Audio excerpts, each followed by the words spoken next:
Ladies and gentlemen, I have to post something. As I posted 3 times, it's a disclaimer. Today's show is going to have some comedy, some satire, and a whole bunch of truth. And why is today's show taking place? So let me give you a little background. I have a special guest that I've been talking about for the last week. And this special guest has been lent to me from my friend Carl VELLA, who owns the VELLA Zone and VELLA Industries. Now, what Carl did is Carl sent his number one digger from the bottom of the flat earth to come up and assist me with today's show. And also the number one digger's unicorn, which he uses to move the gold and element 115 around on the bottom of the flat earth. Now, the reason that Carl sent me assistance, aside from the fact that Carl is my friend, Carl has seen firsthand that I have been being abused on YouTube, and he didn't like that at all. So him and I spoke on Skype, and he decided to offer his whatever he could do, and his assistance consists of basically, I'm going to give you a little view of the little fella from the bottom of the flat earth, and the reason that he's upside down is because he has what is known as anti-gravity boots on. So what I'm going to do is I'm going to go through this by the numbers. Who the little fella is. He's an 800-year-old gnome that, as far as we can tell, the origin of this gnome started in Ireland. His genome started in Ireland about 900 years ago. We're going to give you a description of all the jobs that the little fella, otherwise known as Digger 1, has had since the year 1125 AD. And we're also going to talk about why the little fella, aka Digger 1, has gotten fired from just about every job, except his job working on the flat earth, mining gold and element 115 for Carl VELLA. So in of course the VELLA industry. So let me get to my notes, and then I'll start this show by giving you a brief background. There's going to be a question and answer period in a little while, but right now I want to get to the notes. So what I have to do is I have to do a regularly show, which has interrupted my emergency broadcast show because it did. So this show is brought to you from the VELLA Zone on the bottom of the flat earth, aka the VELLA, and the corporate headquarters from the VELLA Zone has approved this message. Disclaimer. So what we have here is we have the oldest little fella right there. And what you can see, if you can see this, let me show this to you so that you could see this. You could see the oldest little fella, and in his little hand, he has a spoon, okay? And he also has a little bottle in his mouth for fluid intake, okay? So let's describe why he has the spoon in his hand, and let's describe why he has the bottle in his hand. And then we'll go on and describe why it looks like he has bracelets on to keep his hands from moving. So I'm going to put the little fella back on the bottom of the flat earth, and then we're going to show you how he maintains his upside downness on the top of the bottom of the flat earth. So the reason for the spoon is because genetically, Digger 1, aka the oldest little fella, genetically he came from Ireland and seemingly just appeared out of the ether in 1125. So let's start from that year. So he got his name because of his genetic makeup, and he is a natural digger. And he's the oldest of the gnomes. In fact, the gnomes are the little fellas that sit on the stoop and hold the lanterns. If in the Old South and in New York and some of the northern states too, you would see a leprechaun or an elf holding a lantern. Well, they all originated from the oldest little fella. So in 1125, that's the first recorded job that the little fella had. He worked for the Vatican, and he held the lantern of the Vatican.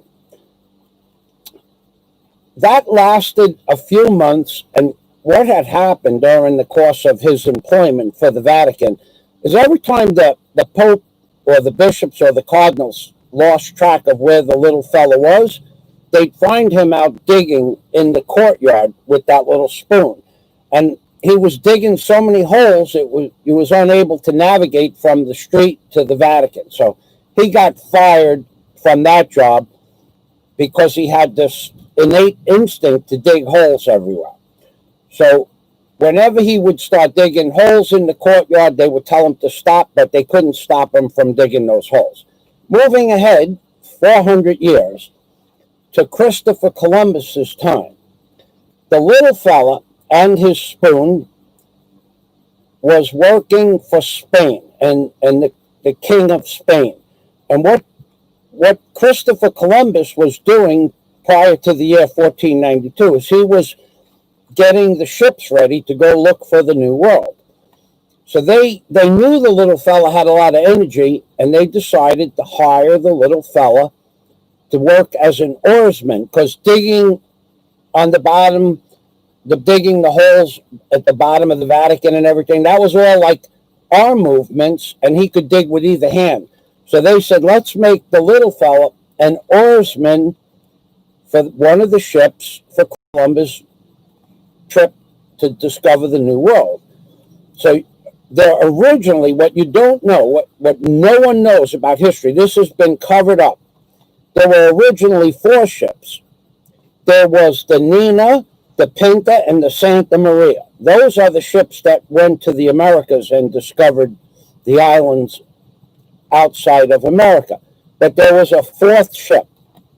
The 4th ship was the SS Del Fuego.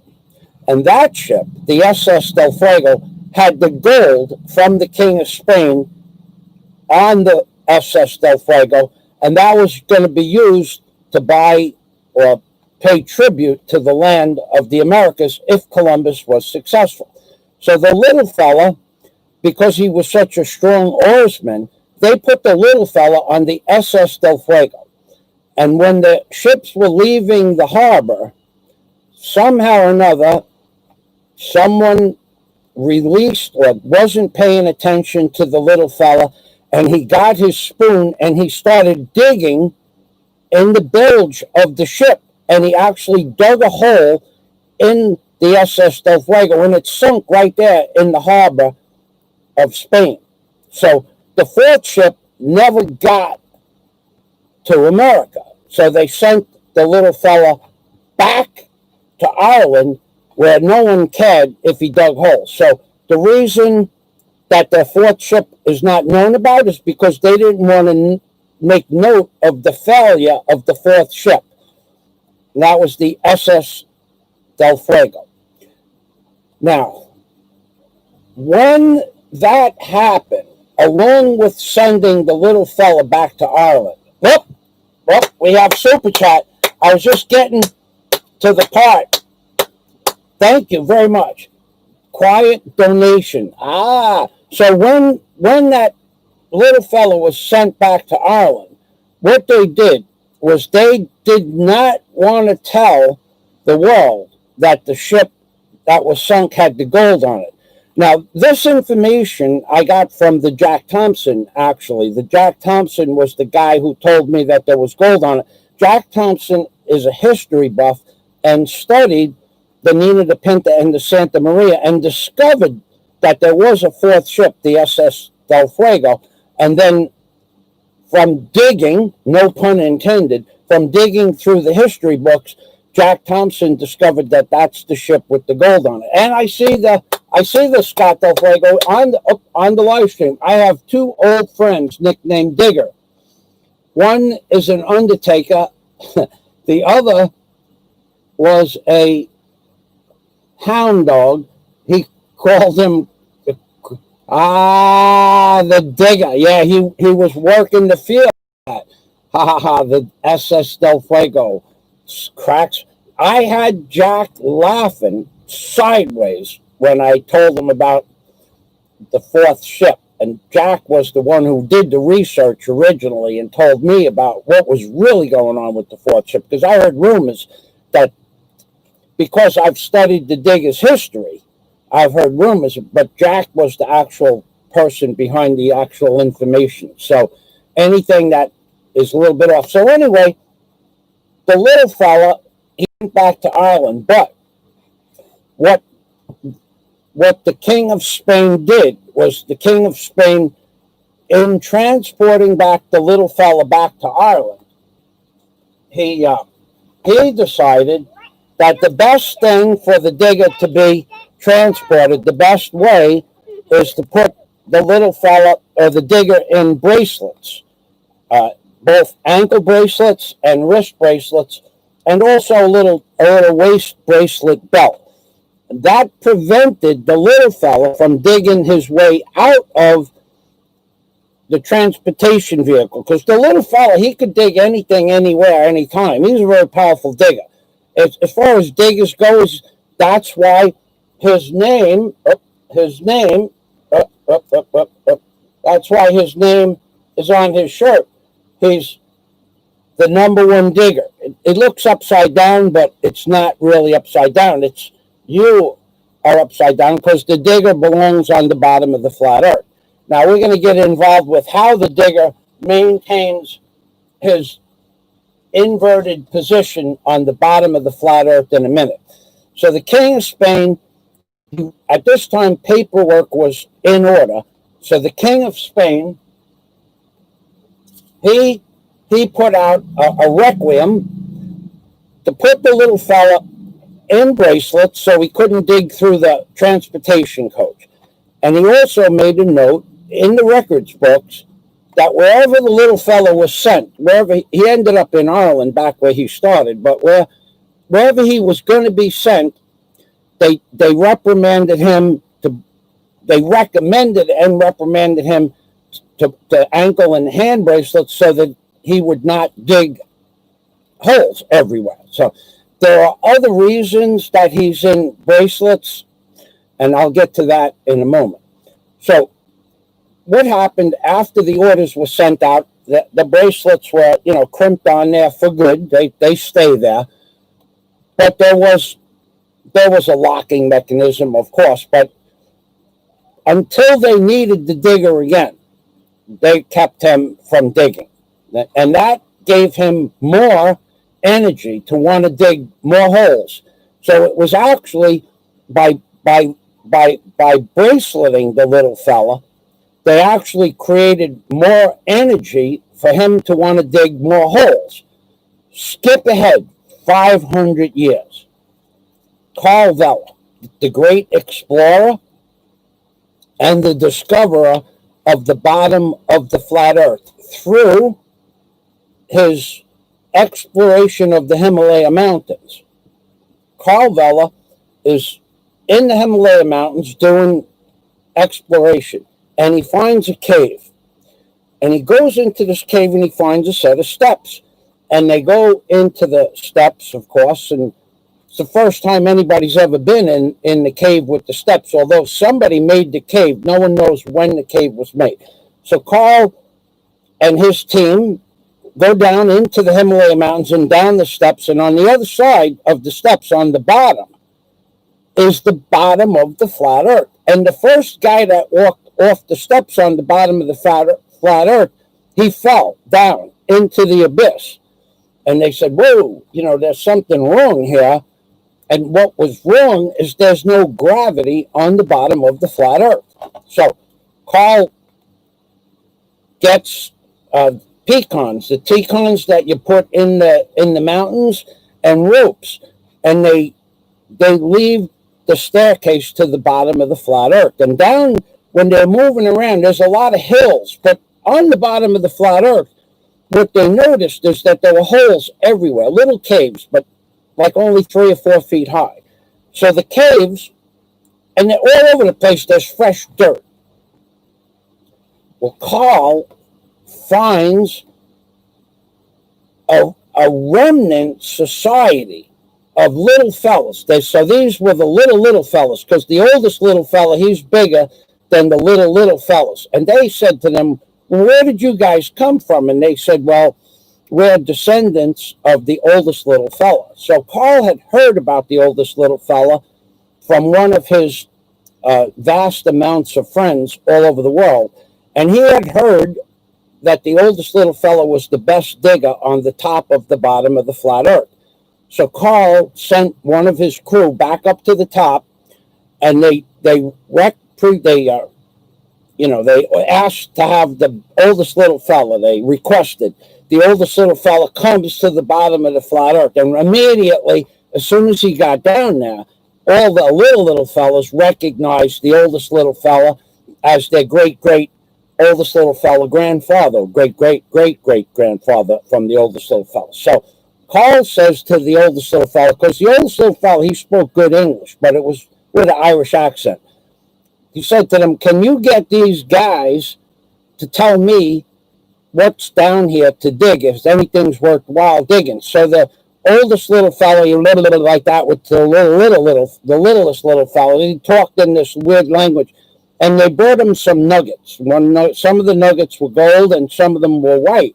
And he realized what the gold was right away. Right away, Carl knew that this was gold, but he didn't know what the white stuff was. So the oldest little fella took some of that stuff and gave it to Carl. Carl gave it to one of his men. One of his men brought it up to the top of the bottom of the flat earth and then gave it to a scientist. And the scientist eventually ended up sending it to Area 51 because it was similar to a product that the spaceships that come from the other worlds, they use that white stuff as a fuel. So the fuel that the spaceships that they found in the crash spaceships at Roswell, that fuel is made from the white stuff on the bottom of the flat earth. So they said, where did you get this? Because we don't have any of this element 115 on the top of the bottom of the flat earth. And Carl told them that he has a way to get down to the bottom of the flat earth, but he's already signed an agreement with the United States government to mine vast amounts of gold for them, and he gets to keep anything, jewels, diamonds. There's jewels and diamonds down there, but nobody's interested in that. They want the gold, and now the government wants element 115. So Carl sets up and expands the VELLA zone, which he already had on the top of the bottom of the flat earth. He expands it to the bottom of the flat earth, and now they get into this serious mining operation to dig gold and element 115 on the bottom of the flat earth. And that makes Carl a gazillionaire. That's a lot of money. That's more money than sand on the beach. Even Carl has more money than God and more money than Rabbi Jew Barker. So moving on, Carl tells the little fellas that they can have anything they want on the bottom of the flat earth. What do they want? And they don't want anything. What they want is a recreation area on the bottom of the flat earth that they could have sports on the bottom of the flat earth. So Carl says, done. So what they do is they level out a big portion of the bottom of the flat earth for sports arena. Now I got to go back. I got to get this in order because I don't want to screw this up. They sports arena, and what they do down there is they decide they're going to try to play basketball, right? I have to digress just a little bit.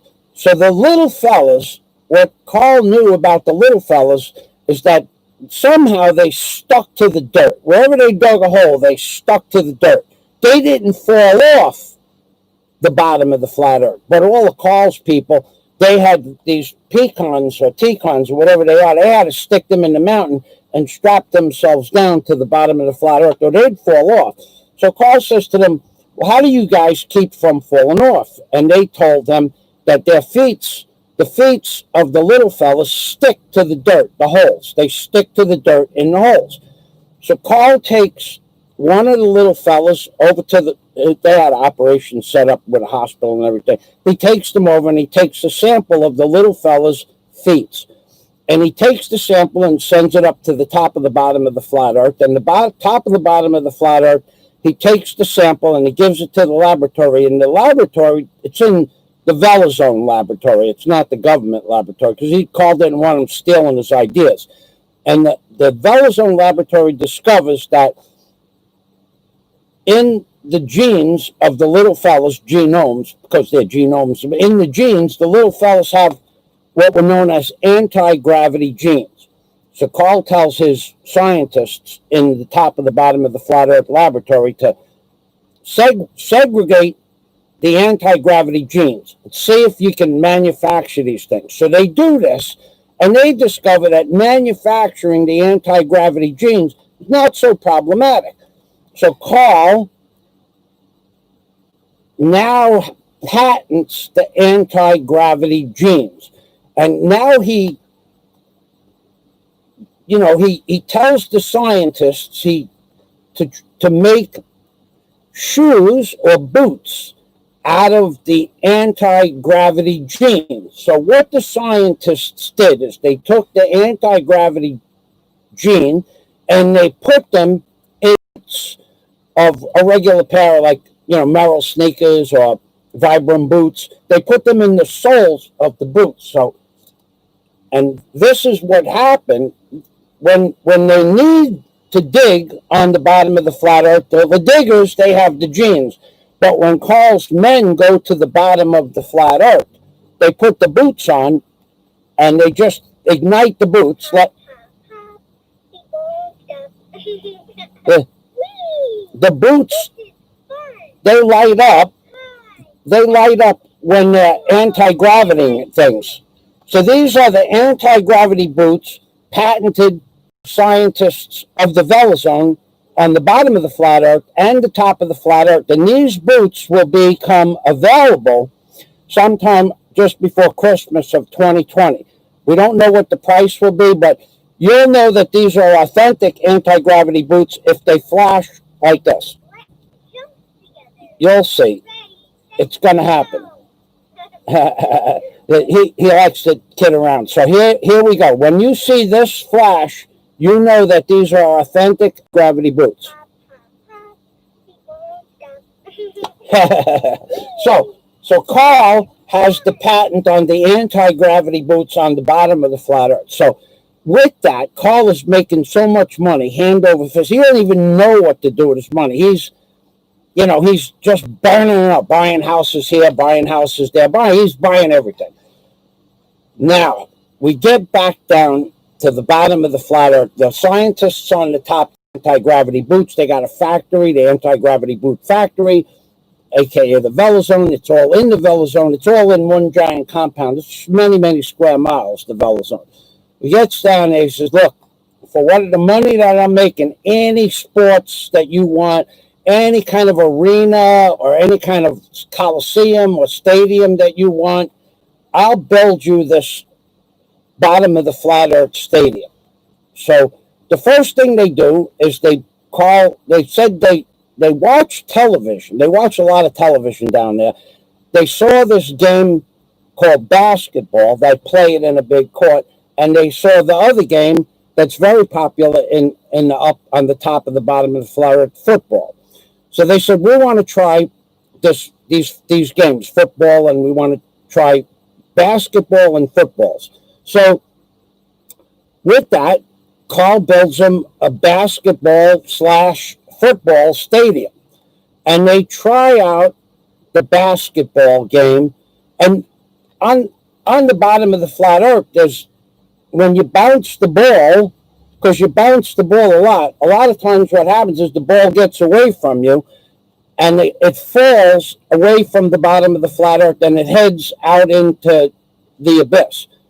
So there's an idea to put anti-gravity mechanism into the basketball, but it doesn't work.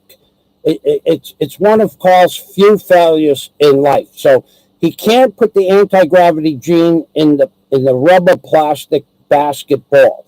So what he did was he took the basketball hoops out and he made a football stadium out of it, because with football you can throw the football at the other fella or the other little fellas or even the little fellas.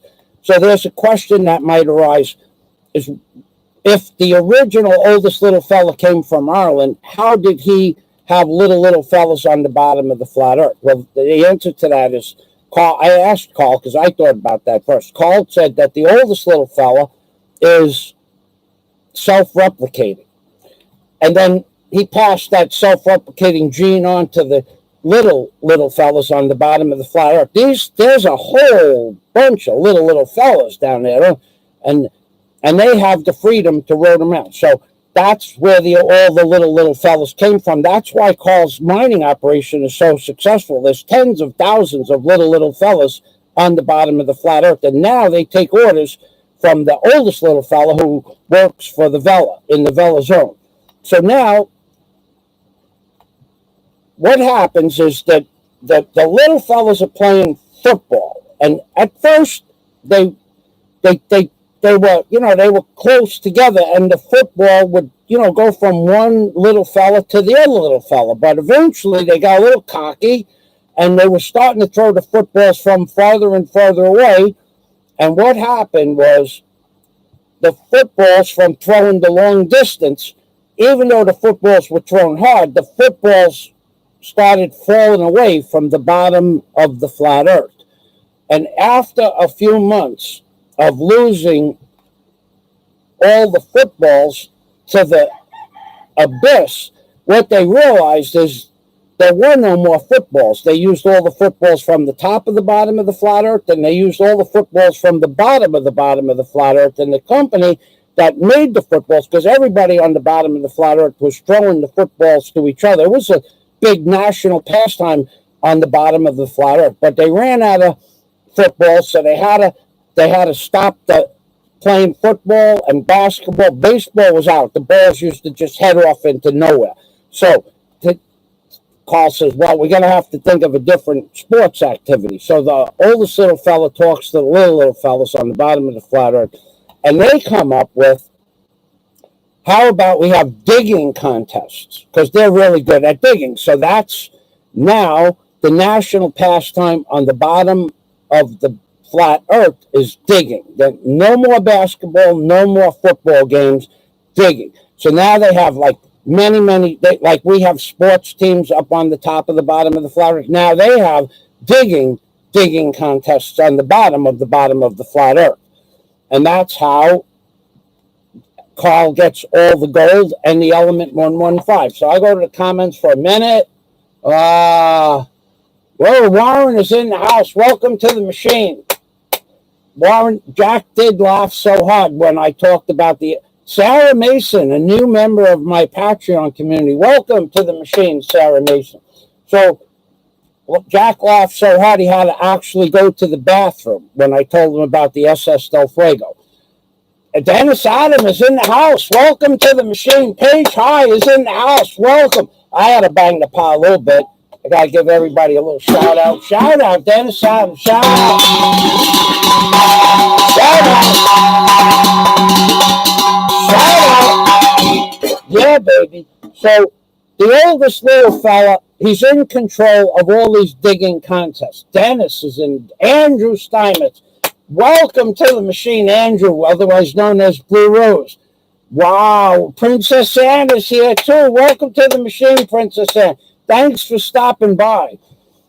So now that the digging contests are Jack more super chat, Quiet Riot, baby, and probably that's true, Jack. Quiet Riot. I love that musical group, Quiet Riot.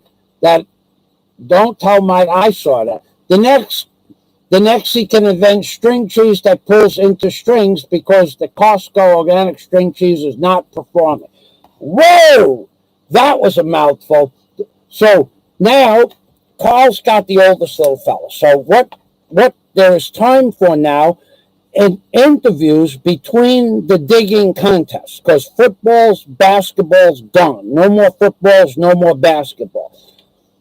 We did an interview. I did an interview. Rabbi Drew Barker did an interview because Carl said that I should go down there and talk to the oldest little fella and ask him some questions. So the questions I got written down in my notes. So I'm going to go to my notes. So if I don't get to read your comment, I'm in the notes section. Jack Thompson, gold shoes. I am, according to the oldest little fella, and the littlest little fellas, and the little fellas too, because the littlest little fellas are the babies of the little fellas, not the oldest little fella, but the littlest. There's the oldest little fella, there's the little fellas, and then there's the little fellas. They're the baby little fellas, and I got to talk to you about that in a minute. Those are the newbies. So somebody said it's going to be in the questions that I asked the oldest little fella and the little fellas. The little fellas, they don't speak much English. So let me get to my notes, and then, okay, so the first question that everybody asks always is, why is the oldest little fella portrayed in stainless steel bracelets for the hands and the waist and the feet? Well, I already answered that to anybody coming in. That's because the oldest little fella can't stop digging holes. But that's not the only reason. If he just was digging holes, we could put him on the bottom of the flat earth and everything would be good to go. But what the oldest little fella, what you don't know what he was doing, is every once in a while, the oldest little fella would reach out and smack Mr. Obama, which was not so bad because it was kind of like a love smack. But then when I would go to sleep and the oldest little fella was here, I would hear a bunch of noise, and it would be the spoon moving dirt around and crushing up coral and stuff like that out in the backyard. And when I went outside, I noticed that the oldest little fella was digging a hole, and I'm watching, and while I'm watching, the oldest little fella, he's looking around, and the hole is done. He grabs the Obama doll and tries to put Mr. Obama in the hole. Oh my God. I said, oh, whoa, put the chains back on the oldest little fella, because we can't have him burying the Obama doll in the backyard, because I got to build a hotel. Eventually they're going to dig these footings up, and we don't want to have any of that stuff. So the chains came off, the chains go back on, the chains come off. But now for here, while he's here, I got to keep him either away from Mr. Obama so he can't smack him, but I also have to keep him from putting Mr. Obama in a hole. Because I don't know why he doesn't like Mr. Obama. I love Mr. Obama. So that's the reason, that's the first question. Why is the oldest little fella in chains? Because he keeps smacking Mr. Obama. And he also keeps trying to put Mr. Obama in a dirt hole in the backyard. So we got to keep these two guys separate. And I got to keep him hanging up over here so that when he lost his name tag. Sorry about that. That's the first question. Now I'll go back to the comments, see if anything. Oh, more super chat. More super chat. I see it. Pinoy Troll, Pinoy Ahoy. Welcome to the machine. Going back to my show notes, baby. The second question, which I just answered, is why is he in shackles? So that's like the first question and the second question. Now, the third question is a pretty big one.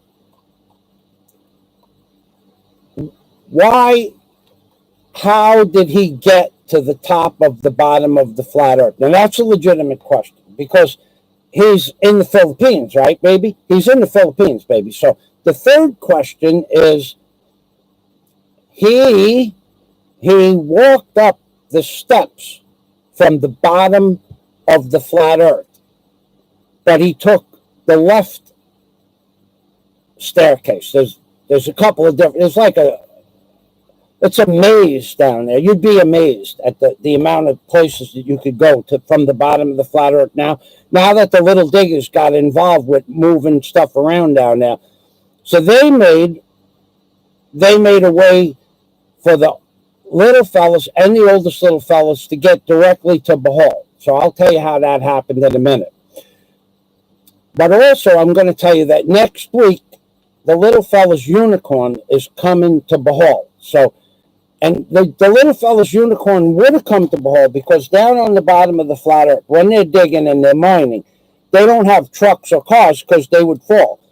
They have unicorns because unicorns can fly. So, but on top of flying, the unicorns have anti-gravity boots. I mean, everybody knows this. But the unicorns don't fit through the last part of the staircase, which I'll get to in a minute. So first we have to ask the little fellas. We have doubles here. We have to ask the little fellas, if you were to apply for a job on the top of the bottom of the flat earth, would it be agreeable that when you're not working to put you in cuffs and bracelets so that you wouldn't be digging around where you work? And they said no, they don't agree to that. So therefore, they've been banned from working on the top of the bottom of the flat earth. So other questions that were asked is, do they have a moon on the bottom of the flat earth? And of course, they have a moon on the bottom of the flat earth. So the next question is, have they gone to the moon on the bottom of the flat earth? And the answer is yes. So Rabbi Drew Barker, he asked them, how do you get to the moon? And they said, we turn off the anti-gravity boots and we just push ourselves in the direction of the moon on the bottom of the flat earth. And then they were asked, how did they get back? And they just turned the boots back on. So another question to the oldest little fella and the little fellas, but not the little fellas, was, do you have problems with the little fellas, the baby little fellas, falling off the bottom of the flat earth because they have weak genetic anti-gravity boots? And they said, no, they're okay with that.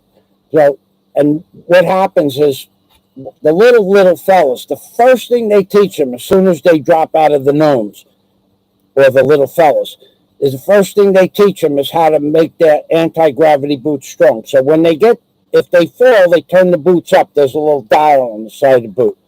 So the next thing they asked them was, do they have nuclear power on the bottom of the flat earth? And being that they live down there without energy for all these years, they don't have nuclear power plants on the bottom of the flat earth.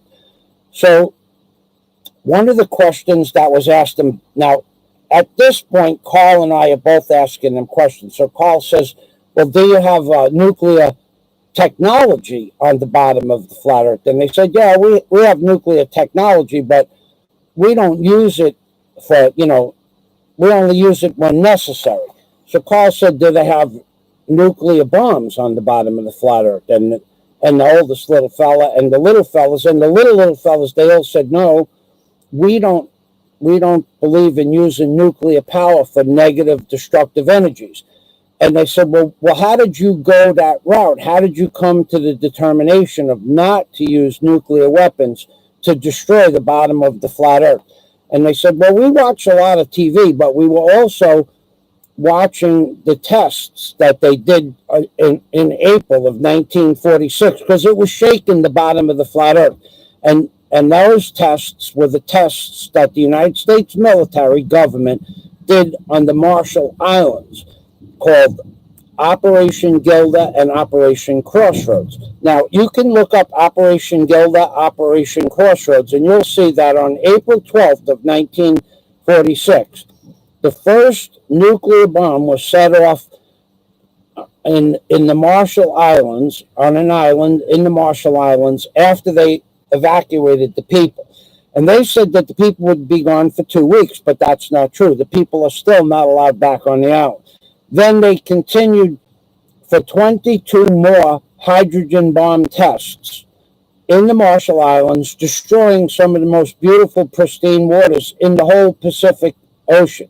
So because of Operation Gilda and Operation Crossroads, they destroyed tens of thousands of square miles. And by accident, they said, Operation Bravo, which was the biggest new hydrogen bomb dropped on the island of Runit, or near the island of Runit in the Marshall Islands. Operation Bravo was 15 megatons. It was like 150 times bigger than Hiroshima. They after that, they said no more atom bombs and no more hydrogen bombs. We're never going to build one. After they saw the United States government operation noted as Operation Gilda, Operation Crossroads, and Operation Bravo.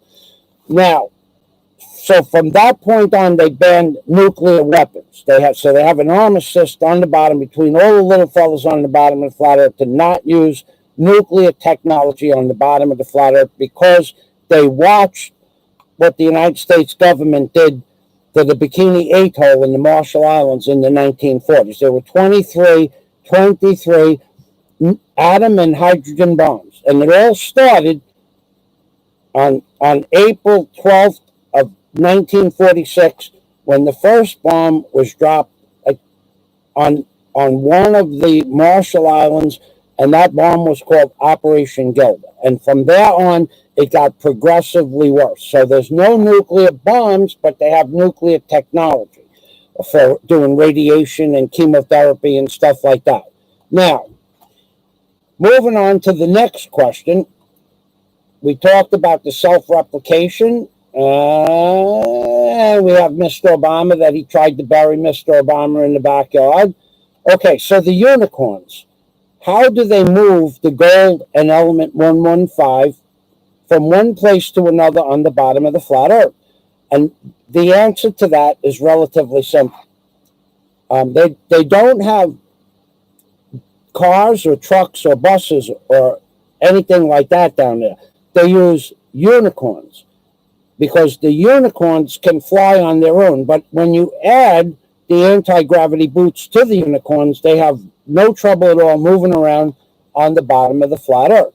So now, what happens, and why did not the little fella come to the Philippines with his unicorn? He's got his uniform on.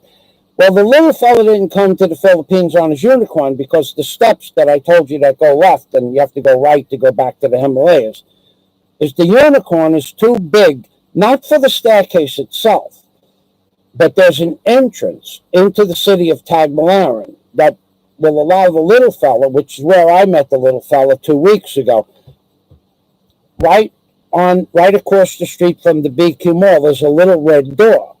So the little red door is big enough for the little fella, or the oldest little fella, but it won't fit the unicorn. So the unicorn, he had to go all the way over to the bottom edge of the bottom of the flat earth, and then jump off and then walk back up to the top of the bottom of the flat earth, and where that leads him to Antarctica. And then he had to walk across the frozen tundra for several hundred miles to the edge of the ice sheet, into the Arctic Ocean, through Greenland, and work his way to Asia. So he'll be here, should be here next week. Best anybody could tell, the unicorn, the oldest little fella's unicorn, will be here next week. And I said to them, why didn't you just make the door bigger? And you know, it was like a brain fart on behalf of the little fellas. They went like that. But already the unicorn had left. So it's too late now. Too late. So we have to wait now for the unicorn to come. Hopefully his little hooves won't freeze up on the frozen tundra.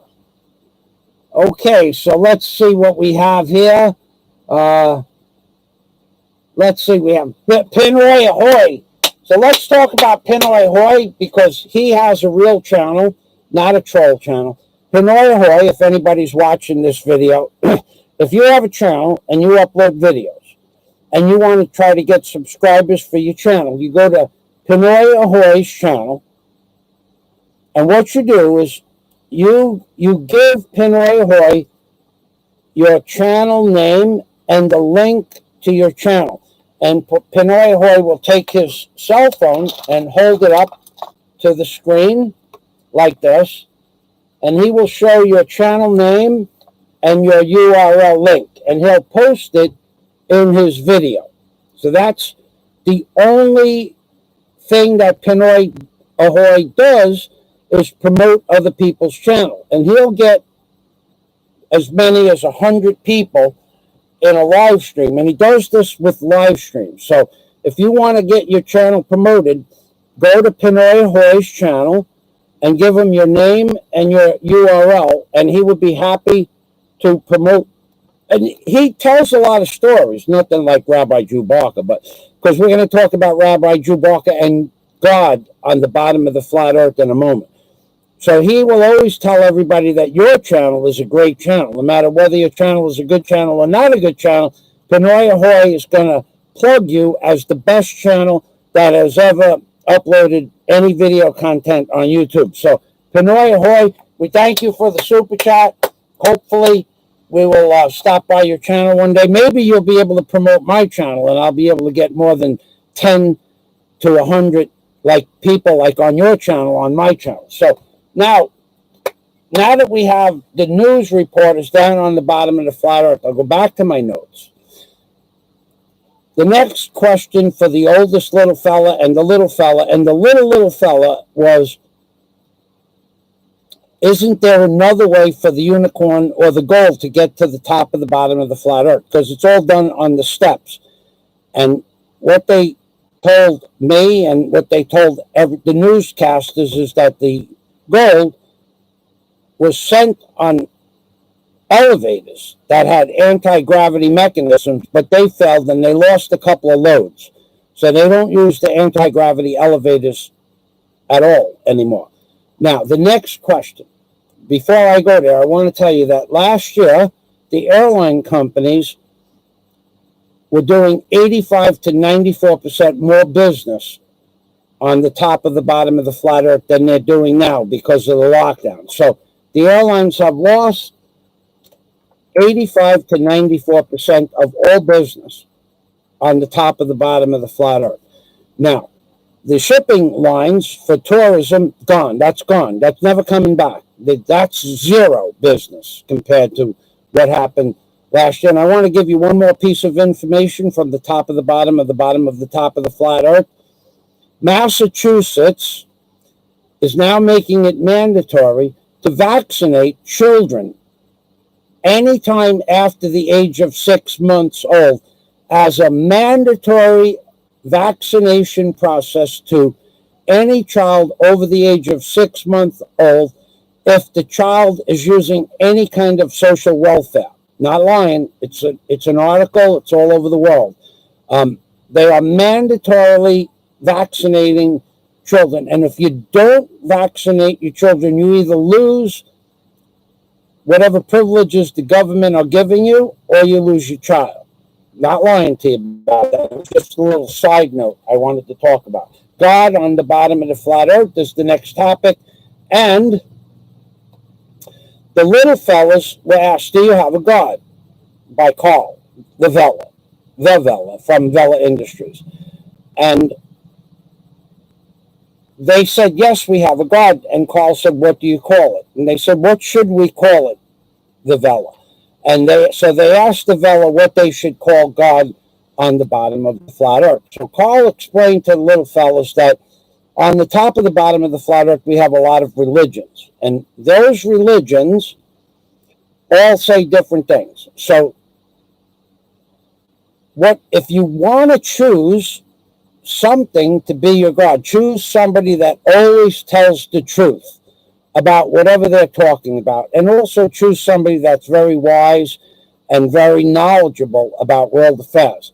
So they asked the VELLA in harmony. They all said, who should we choose as God on the bottom of the flat earth? And the VELLA said, well, we are all part of the Godhead and God experience. But the VELLA went on to say, if you have to choose a God, as I said, you choose a God that always tells the truth and never lies about anything. And they said, who would that be, the VELLA? Tell us who would have never told a lie on the top or the bottom of the flat earth. And the VELLA said, Rabbi Drew Barker is the only man that qualifies to be your God on the bottom of the flat earth, because he has never told a lie about anything, and he is also the revealer of truths on the top and the bottom of the flat earth, and made the discovery of the Yale skull and bones on the $1 bill, the owl on the dollar bill, and the Ark of the Covenant on the dollar bill. So if you have to choose a God, if you have to call your God on the bottom of the flat earth something, if you wish to worship something on the bottom of the flat earth, this is Carl VELLA standing on the podium. Carl put his fedora on, and Carl said, if you have to choose a God, you should choose Rabbi Drew Barker in the Philippines, baby.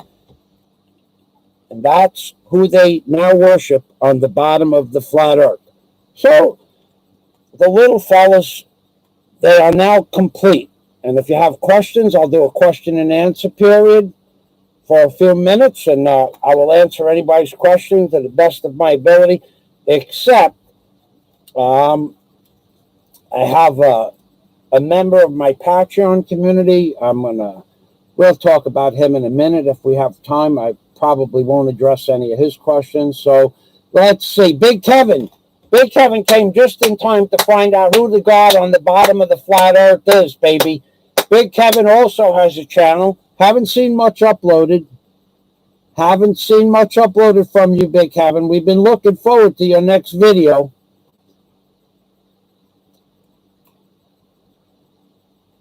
Scott the Fuego says, I know a little fellow with orange feathers that always tells the untruths and is always negative about what's going on the top and the bottom of the flat earth. I know that guy. I seen that guy. Fellow traveler. Yeah, I'm okay, dude. Princess Anne, my friend Michael, why those people are interfering with our lives. They are very insecure. That's true, Princess Anne. Probably eventually they'll stop. I'm pretty sure about that. They cannot accept that we are successful in our life, and they are ordinary people. Whoa! Big truths from Princess Anne. They have no power to control us. That's a lot of truth right there. We're gonna give Princess Anne a little shout out to Princess Anne, a truth sayer on the top of the bottom of the flat earth, baby. A big smile for Princess Anne in the Philippines, baby.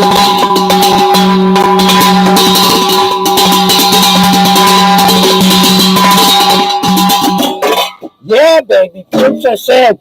That is probably the longest and best comment from Princess Anne in the history of the Rabbi Drew Barker show, baby. Thank you, Princess Anne. Coming back on the 1st of the month. Big Kevin, I can't get on your show because I don't have a computer that will allow me to put StreamYards on or be able to I have to get a new. There's no computers in the Philippines. So if you guys have a question for the oldest little fellow, let me show you the oldest little fellow again. All right, so what you're going to see right now is this is very sad over here. The oldest little fellow, he had black hair. But what happened is you could see this little pile of hair falling off the oldest little fellow's head. Well, that pile of hair, it's not genetics. It's not natural. what happened is the digger, when he was in the backyard digging, he got too close to the. He was digging where he shouldn't have been digging, and out in the nucleus. So he was digging out there, and he got a little nuclear burn on his head, and his hair started falling off. But so what we did is we bandaged him up a little bit with some duct tape and some masking tape, and we're trying to get the hair to go back on, but it's not sticking so good. But it's better than nothing. So what we have to do is we have to keep him away from the little nuclear ponds that we have all over the place from the nuclear power plant that's out in the backyard. We have a nuclear power plant in the backyard, and he was digging under the ponds, and he was losing his hair. He got radiation poisoning, but he's okay. So this is he's a very happy little fella, and you could tell he's happy. Watch how his boots still work. Look, his boots still work really fine. Yeah, he's. Let me try to show you his boots. Stay. Try to show you his boots. Watch this. Ready, set, go. Ready.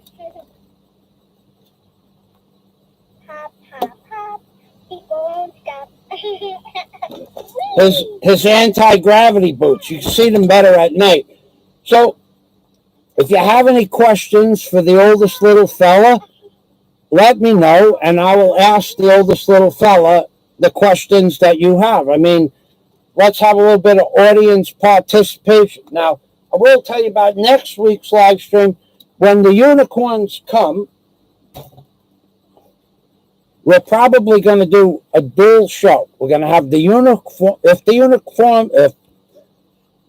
the unicorns come, the unicorns, they don't talk much. I'll be doing their talking. I understand them mentally, telepathy-wise, but we're going to do a dual-purpose show next week. We're probably going to, I hear stories, so I'm probably going to have to start another legitimate scam. I'm probably going to have to do that next week because I hear stories that I'm going to need a lot of money, and I'm probably going to start another legitimate scam. So what you're going to see, you might see a different fedora. I was thinking about that, upgrading, or you might see something else altogether. You might see a whole different title. Need money for such and such. Diverting the computer funds to the new legitimate scam, but still short $20,000 US. Please support the Michael Fazio fund. He's going to need it. I heard stories about that, and that's right. I'm going to run another legitimate scam. As if I haven't run enough legitimate scams, we have another legitimate scam coming up. You're going to love it. So let's see. Oh, we have Princess LaRue. LaRue Segrest is in the house, baby. I know that icon. Good morning, LaRue Segrest. The most religious, the most, I would say, courteous guest on anybody's show ever. She's also a devout believer in Jesus and God, probably the church. I don't talk religion or philosophy with anybody, but she's very much spiritual. She's always talking about the Lord on her show. So if you're a very religious person and you want to see or talk to a Filipina that has the same interests as you, LaRue Segrest would be her channel, and she talks faster than me. She talks more than me, talks faster than me, and she talks as clear as day. So even though she has a little Filipina accent, her voice pronunciation of words and sentence structure is perfect English. So if you want to talk to a Filipina who has a strong belief in God, which is why we don't bring Jesus on the show too much anymore, because I have been asked to leave Jesus out of the equation, which is what the government is doing. That was in my notes to talk about that. The government is now fining churches 1 year in prison and a fine if you go to a public church congregation. But you're allowed to go into Lowe's or Home Depot or Ace Hardware Store or any of the government-funded supermarkets and or GMO outlets from Monsanto and the other government agencies. So you're allowed to riot without face masks. You're allowed to destroy property in Seattle and wherever that other place was. I forgot the name of the other place. Portland, Oregon. You're allowed to riot. Now it's 90 days. You're allowed to riot. You're allowed to destroy property with no face masks on. You're allowed to break into a building and steal everything out of the building with no face masks on. But if you congregate in a church in a peaceful manner, you could be arrested, possible 1 year jail sentence, and a fine. So don't misunderstand what the government is doing. The government is wiping out all religious aspects of all religions, period. They are going to make, and I'm telling you this is going to happen, they are going to make a one world religion, because it was noted that 2 years ago the Pope said we need a one world religion. And a few days ago, about 4 or 5 days ago, the Pope said that we need to have a one world currency again. But more than that, and he didn't actually say one world currency, what he said is that what needs to happen in this world today, last week, 4 days ago, what needs to happen is every man, woman, and child, he said on earth, but he knows it's the flat earth.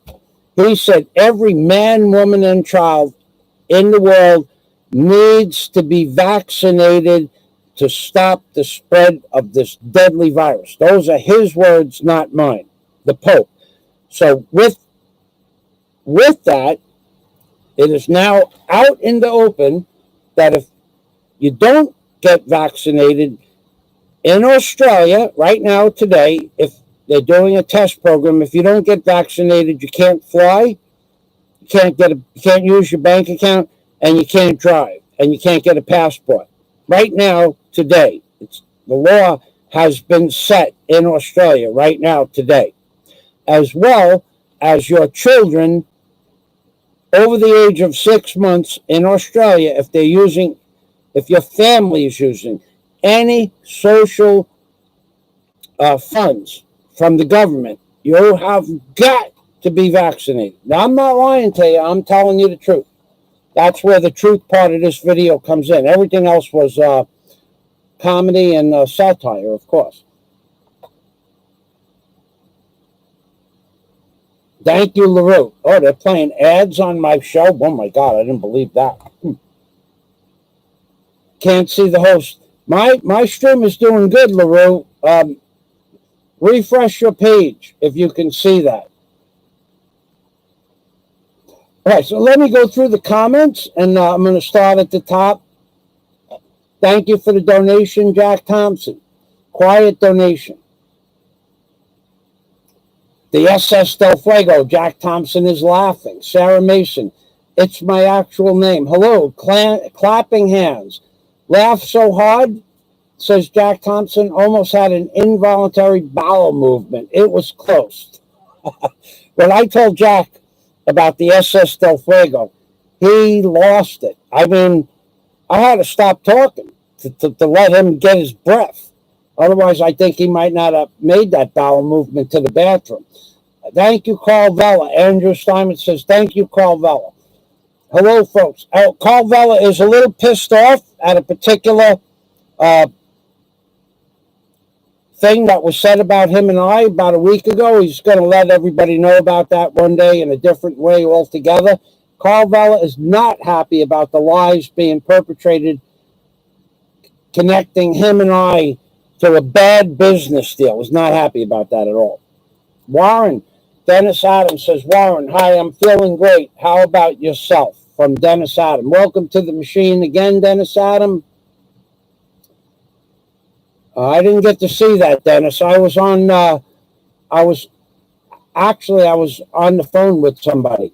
Okay, so I'll get to see that in a few minutes, right after the stream. Andrew Steinmetz says, hi to you as well, Warren, and everybody. This is a gold of a story right there. Thank you. Wait till you see my shoes that they're building for me on the bottom of the flat earth. 100% gold shoes for me, for Michael Fazio, and of course, Rabbi Drew Barker in the Philippines, baby. Thank you, Andrew. Always a pleasure. From Jack Thompson. Jack Thompson, thank you. I hope Michael approves.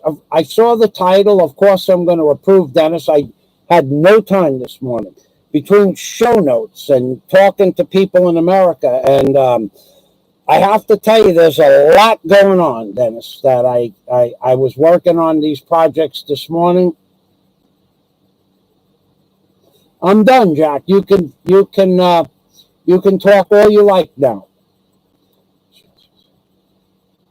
Hi, Warren. All sorts of folks here. Jack, Dennis, Paige. Hi, Princess Anne. Outstanding, says Scott Del Fuego, otherwise known as the Del Fuego.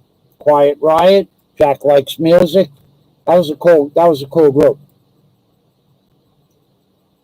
Don't tell Michael I super chatted him. I saw that. Run back and hit the thumbs up, baby. I don't even pay attention to that crap, but thank you. Oh, wow. Wow, it's even at 16:15. I don't normally make any mention of that because I really don't. If I did this for the thumbs up, I certainly wouldn't do these kind of crazy, silly satire comedy videos. That's for sure. I don't care about that. Dennis Adam is saying hello to Jack, and Jack is saying hello to Dennis Adam. Jack says string cheese. String cheese is considered a dangerous weapon, Scott Del Fuego. Scott Del Fuego says next he can invent string cheese that pulls into strings because my Costco organic string cheese is not performing. I don't believe anything is organic anymore.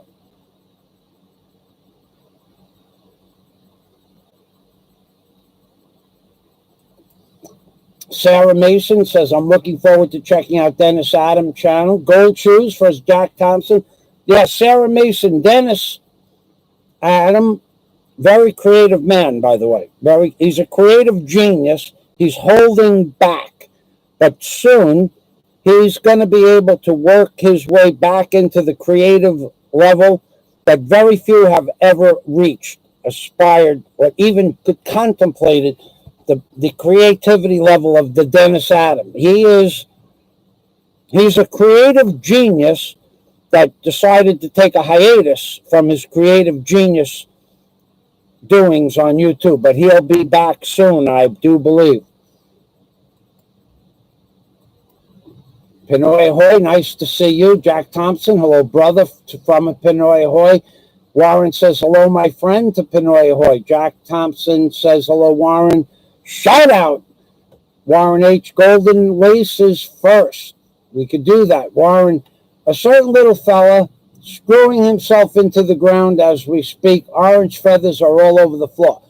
Well, that's another way that the diggers work on the bottom of the flat earth. They will sometimes, instead of digging, because they all have little spoons, but sometimes when they know that they have to go deep, they have a sixth sense to find gold in element 115, they will spin themselves. The little fellows will kind of like whirlwind spin themselves into the ground, and the dirt will come out like a cartoon character, and the top of the bottom of the bottom of the top of the flat of the bottom of the earth, there'll be other little fellows where the dirt is coming out of the hole, and they'll throw the dirt over to the side. And then when the little fella spins himself into the hole on the bottom of the flat earth, which is really the little fella's digging a hole on the bottom of the flat earth, but he's really headed towards the top of the bottom of the flat earth, because from the bottom of the flat earth, if you're going in the ground up, you head towards the top of the bottom of the flat earth. So the little fellas will spin themselves into a dust devil into the bottom of the flat earth, but heading towards the top of the bottom of the flat earth. I just want everybody to be clear on that, that even though the little fellas are on the bottom of the flat earth and they spin a hole into the bottom of the flat earth, when they're spinning the hole into the bottom of the flat earth, if the little fella is spinning the hole in the bottom of the bottom, he's spinning, right? He's spinning and he's spinning, and each time he spins around,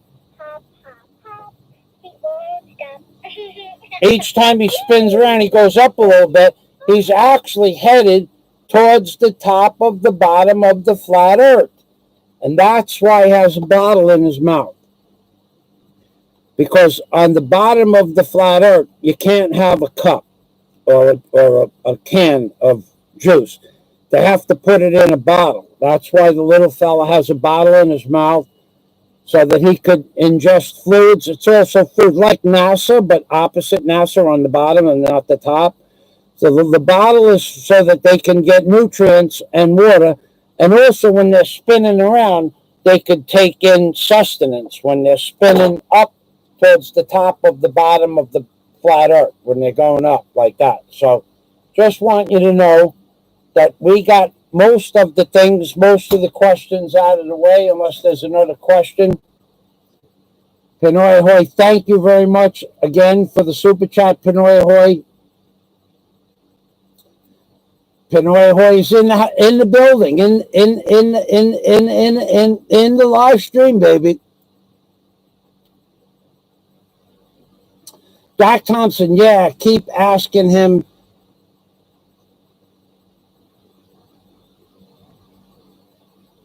Warren H.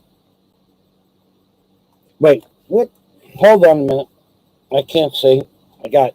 When the little fella, the bottle leaks a little bit. I got to wash the glasses. I can't see a damn thing. I can't even see who's right and what. Okay, that's much better. Okay, Warren says, Jack Thompson, Warren, I know, I see everything. I'm the dark wrench. Big shout out to Pinoy Ahoy from Jack Thompson. Jack Thompson, you're good at catching the live streams. Be good if we had no nukes up here too. That would be good. All kidding aside, I talk about nuclear energy a lot, and I talk about the radioactive waste. And this is one of the arguments, not arguments, but this is where Big E and I disagree. Big E is a chemical engineer, college degree, chemical engineer. He designs laboratories. I could tell you which ones he designs, but I won't. But he literally designs industrial grade class 4 chemical and biological laboratories. He actually is the designer of the equipment, where the equipment is placed, the electrical needs for the equipment. So Big E and I talk about nuclear energy, and he believes nuclear energy is the best source of energy and the cheapest, but I don't. I disagree with Big E on that, because we have no place to store it, and it's destroying.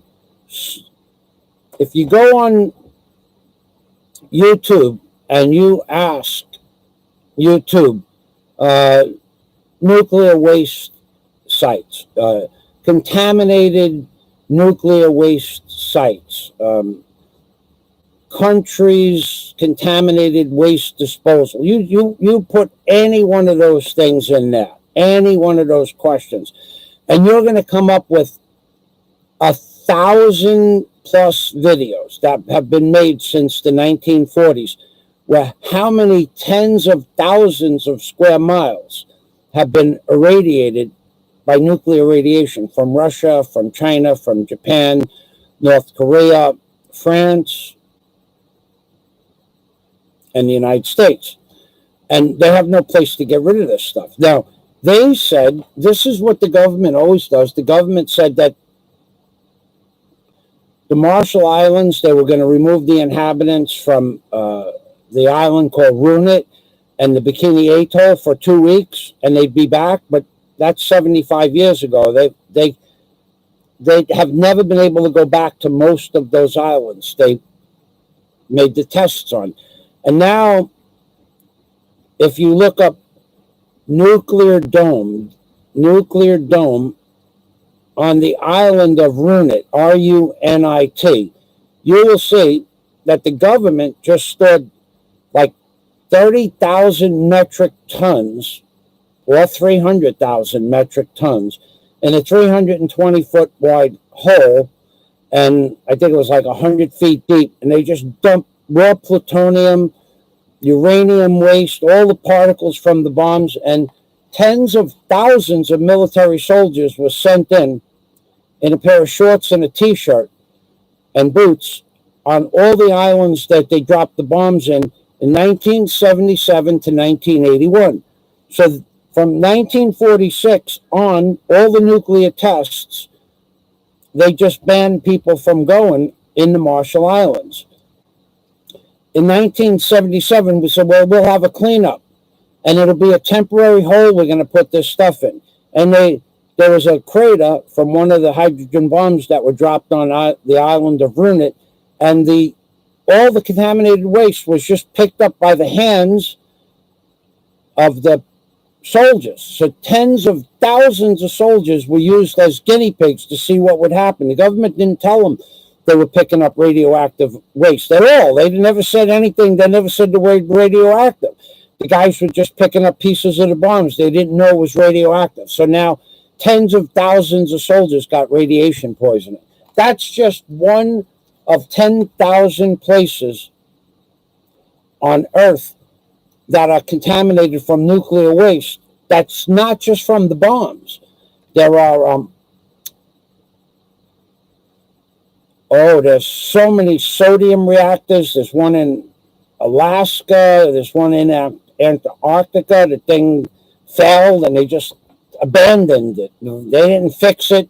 They said, well, it's in frozen tundra. We're not going to deal with it. They couldn't deal with it. They didn't have any facilities to deal with it. There's tens of thousands of places that have radiation anywhere from 200 or 300 times to 2,000 or 3,000 to 10,000 times the radiation. And that island, Runit Island, if you stand on top of the dome for an hour, you'll be dead in a day. That's how much radiation's coming through. But what they didn't do is they didn't put a rubber liner or a cement liner in underneath the dome, and the hole was made in coral, so it was really just a hole full of water, and they just dumped all that nuclear waste into the hole, and the water just goes through the island. And the dome is not like 1,000 feet away from the shore. The furthest that the dome ever was away from the shore was 150 feet. But now the storms have washed all the sand and trees and coconut trees away. Now the dome is only 75 feet away from the Pacific Ocean, but it's been leaking since 1981 when they covered the nuclear waste with the dome. And since 1981, 91, 101, 111, and now 2021, 40 years, the water just goes through the coral, past the nuclear waste, and sucks a little bit of nuclear radioactivity out from under the dome all day long, 24/7. But the government knew this, and they never went back. They said it was a temporary cleanup. They never went back to clean up the nuclear waste, and tens of thousands of people got radiation poisoning. But this is just one of like 10,000 literally sites. There was recently an X-ray machine that used one of the radioactive isotopes. I forgot which one. And they left it in a building, and the building was abandoned. And then a scrap guy came in and took the machine out because it's all metal. And something like, it was several hundred people got radiation poisoning, and 2 people died. but several dozen people are going to die, and then several dozen more people may die. And then from that one X-ray machine with a cylinder, not much, it wasn't even this big, the cylinder. It had 9 pens, pen size. Take a pen like this. It had 9 pens on the inside of the cylinder, like that. And these 9 pens were the radioactive isotopes that caused the X-ray. Well, that, when they broke that part of the machine open, anywhere those pieces immediately surrounding the pens were, had to be scooped up with a bobcat or a backhoe. And that caused 320 cubic yards of radioactive waste to be stored locally near them that they have no guard over. So the needles, the pen needles that were in there, they recovered most of them, but not all of it, because what those needles did is they glowed in the dark, and the people were breaking the needles and putting them in their wallet or their purse or their house, on their, wherever they store their precious things, and they would show people, look at this thing, it glows in the dark. And these are people from, like a country where even electric is a big plus. So the government doesn't give a shit about you. It never did. It never gonna either. I don't mean to say that, in a derogatory manner, but they want you to go away, and they're going to do it. I've been telling you people for 10 years, this is the plan, baby. Look it up. They have an agenda, and they're going to finish that agenda in the year 2030. You don't believe me? Look those words up in any order. See what's going on. Back to the show comments.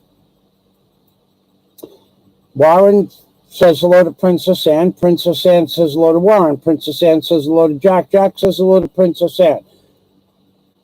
Jack Thompson says he's got a new habit. He's been drinking heavy water. He is starting to glow in the dark, as a matter of fact. Warren says Jack Thompson, doesn't that get a bit expensive? Yes, it probably does. Princess Anne, hi Warren. Yes, I'm already here. I'm listening fine. I'm listening the stupid video. Oh boy. Somebody's making a stupid video, not smart video, like Rabbi Drew Barker in the Philippines, baby. Not like that, right? Not a smart video. Jack Thompson says, it's costly, but I light up a room. Yeah, baby. Jack Thompson drinking heavy water. Jack Thompson, I remember what you said about the heavy water, Jack, and look what happened to the little fella from going out and playing in the heavy water. There's a little bit of hair. His hair is falling off his head. This is what you have to look forward to, Jack. You have to look forward to your hair falling out of your head from the heavy water exercises that you're doing. But that's up to you. The only important thing is that you remember where the super chat button is, because I'm running a legitimate scam, and you know that, and I know that, and everybody knows that. Warren H. It's costly, but I light up a room, says Jack Thompson. Warren says, Jack Thompson, that the watch style's doing that, I think. So what Warren is referring to, there's a story going around, a rumor, that Jack Thompson bought 18,000 Timex watches that glow in the dark. And that Jack Thompson took the little crystals off the 18,000 watches that glow, with the hand dials that glow in the dark, and he was scraping the radium off the little hand dials with a little scraper. And from doing that, now Jack Thompson glows in the dark. And he was doing that for a very specific reason. But then Big E said it can't be done. So even though I didn't know until Big E said you can't use that to do what Jack wants to do with the radium. You can't use that stuff like that. So Jack has now got 18,000 watches that don't work anymore because he took the glass off. He broke it with a little hammer, and he's got, I don't know, he's got a pile of glow in the dark dust. So now Jack glows in the dark. I don't know. I never seen that operation. I'm still waiting for a video of that operation from Jack, but Jack now glows in the dark. You are the wind beneath my flat earth.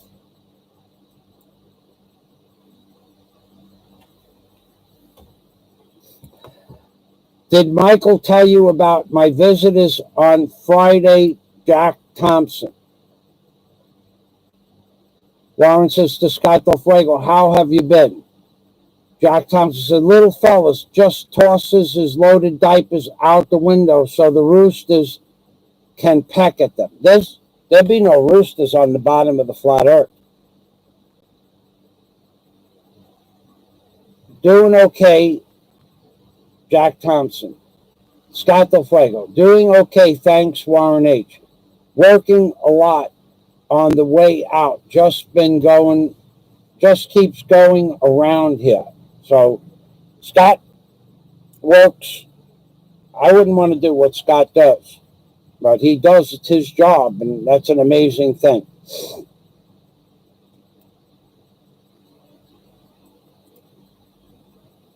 Scott Del Fuego says, I know a little fellow with orange feathers that always tells the untruths and is always negative about what's going on the bottom of the flat earth, I would imagine. There are good and bad on the top of the bottom of the flat earth and bad and good on the bottom of the top of the bottom of the flat earth. Everybody knows this.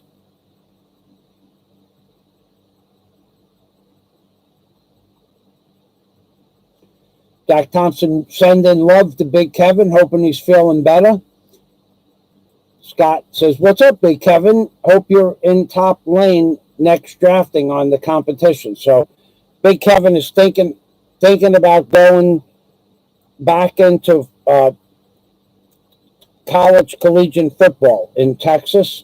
I don't know that he'll be able to make the cut, but that was his goal. We got Princess Anne's comment from before. Hello, my friend. Why those people? Princess Anne says, hello, my friend. Why are those people interfering in our lives? They are very insecure and cannot accept that we are successful in our life, and they are ordinary people. They have no power to control us. That's the best comment, most intelligent, well-written comment on the show today. And from Princess Anne, that is a lot, because Princess Anne usually just says hello and hello to everybody. But today, Princess Anne made a very powerful statement. So if you haven't read her statement, and if you're not subscribed to Princess Anne's channel, she also does live streams, is also friends with LaRue Seagrass and Jack Thompson and a lot of other people. So if you want to see another Filipina besides LaRue Seagrass, go to Princess Anne's channel. Princess Anne, if you're still here and you want to post the link to your channel, that's okay, you know.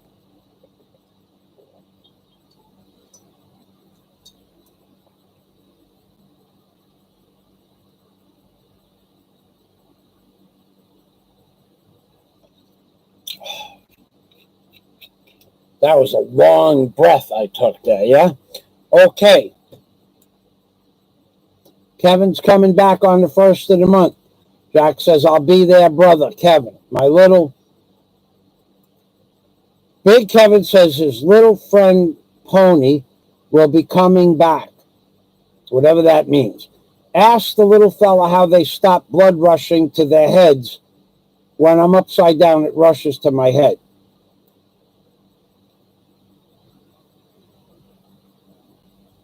The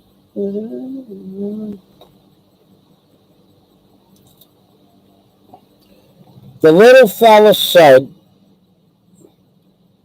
that underneath this his pink shirt, there's a large blue vein that runs directly from his neck, just below his ears on either side. There's a large blue vein that runs from just below his ears on either side of his body up to his legs.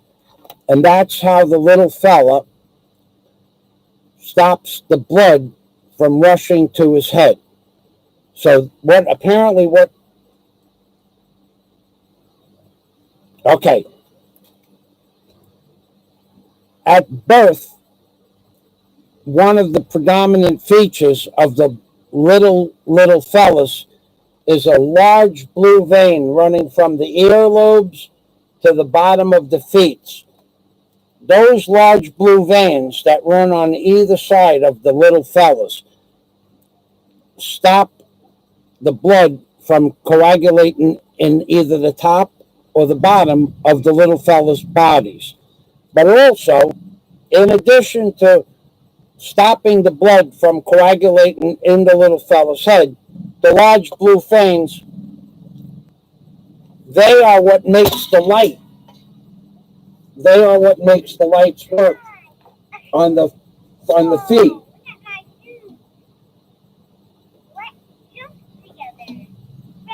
So it's like the little fella's anti-gravity boots are powered by large blue veins on either side of the body. So I hope that answers your question.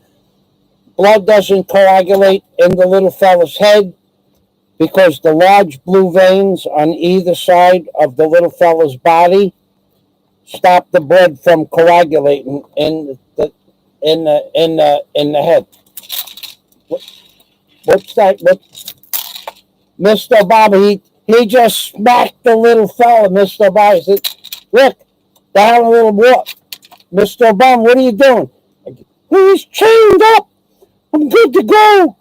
So you remember that. I remember the little fella tried to put me in a hole. So what are you going to do?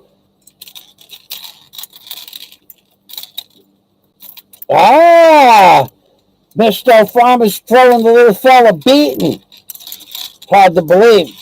Thank you, Mr. Obama. Salamat, because I can't do it. So somebody got to take care of the little fella on the bottom of the flat earth. Mr. Obama, come in. He's helping out, baby. Is that enough, Mr. Obama? I'm good. Salamat. Oh, you're welcome, Mr. Obama. All right, so somebody stop Mr. Obama. On my ads now, says LaRue, we got that. How do the little fellas do comb overs when they are upside down? I am glad you asked that, Scott Del Fuego, because what I'm going to show you now is going to be hard for you to believe, but there are accessories that come with the little fella. And this is a whole kit. And there's more. There's other accessories. So what happens is, in this kit, there's a comb, and of course you saw the bottle, and there's a diaper. Now, next week, maybe if I get the right amount of super chat, I'll show you how they do the comb over by using the comb. There's a little comb, a little love brush on it, a little love symbol on there. So if I get enough super chat next week, I'm going to do a special show next week. I'm going to get some more accessories. It's called Baby Alive. And this doll is, I can't believe that they had this doll. I was looking for a doll, and I was going to try to figure out how to make... how I could make anti-gravity boots, and this doll has it all. It's got a comb to answer Scott Del Fuego's comb over. It's got diapers that, in case the little fella has an accident. But we're not going to put the comb in his hair this week. But also, I'm pretty sure they got hats. It's a whole accessory thing because it's not just the little fella. The little fella comes as a female little fella, which is really a female, it's a little fella. It's a mate for the little fella. The rabbi created a mate for the little fella on the bottom of the flat earth, but that's a story for another day. And then there are the bottles and diapers. And it tells you what it is. I got to tell you, this was probably the best doll I own. And I have, of course, Mr. Obama, I have Mr. Trump. But that was a good question, Scott. The little fella does the comb overs using the comb that comes with the baby alive doll. And that was a great question. That was like a psychic thing. Wow. How do the little fellas do comb overs when they are upside down and their hair hangs? They just stick the comb in there like back in the 70s, they had when everybody had an afro. I had an afro, but almost everybody had an afro back in the 70s, and you just stuck the afro comb in your hair. Same thing.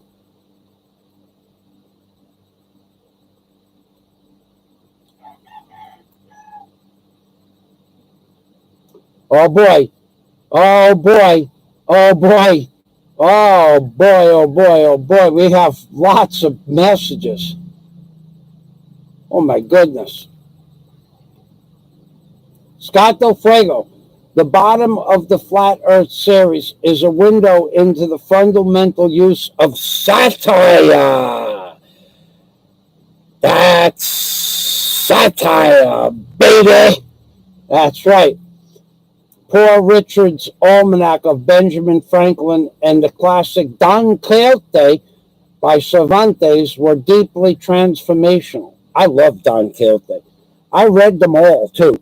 Back in the 1980s, I got into reading everything. There wasn't anything because I didn't watch television, and I read the entire Don Quixote series. That was pretty cool. In content, if you can't dig into this piece, in content. Okay, so the bottom of the Flat Earth series is a window into the fundamental use of satire. That's true. Poor Richard's Almanac of Benjamin Franklin and the classic Don Quixote of Cervantes was deeply transformational in content. If you can't dig into this presentation of Michael's genius, get smarter. He makes points that you really should understand and consider. Satire is the brilliant minds call for a change. And consider satire is the brilliant minds call for a change. So I mispronounced. The words are correct, but I did not punctuate the words properly. He makes points you really should understand and consider. Satire is the brilliant minds call for a change. Thank you, Scott Del Fuego. This has been a very good ad-lib video. That's right, baby. Ad-libbing, satire, and comedy is what we do here. Plus, always remember, the first thing that you got to remember, never forget that if I have on the fedora, if the fedora is on, I am running a legitimate scam. And that is what I do. And that is what makes me continue to do these live streams. As long as I can run a legitimate scam and make a few shekels, a couple of dollars, some scuttle, a little bit of iron, some green, some Pringles, and some iron and or cash, I'm going to continue running legitimate scams. Don't ever forget that. Next week's legitimate scam is I'm going to have a fund, because I have been told I'm going to need a lot of money. So I'm going to have to run a really big legitimate scam next week. Thank you very much for the heads up.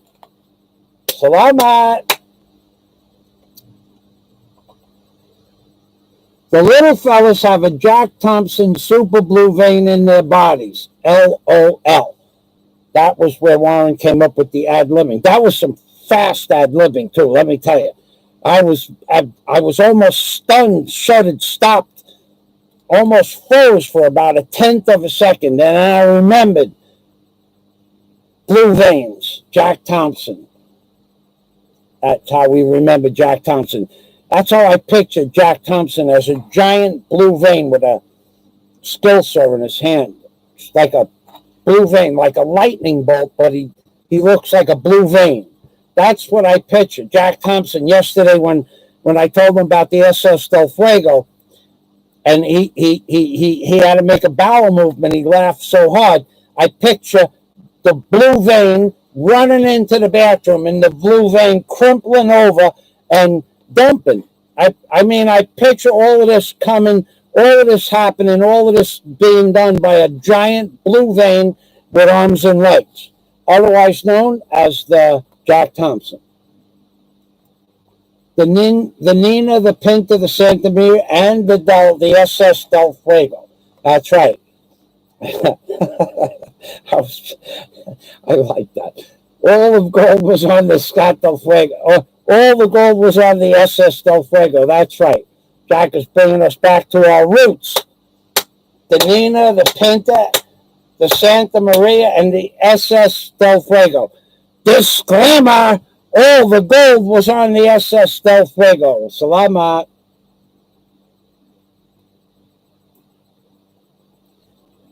Oh my God, I see super chat.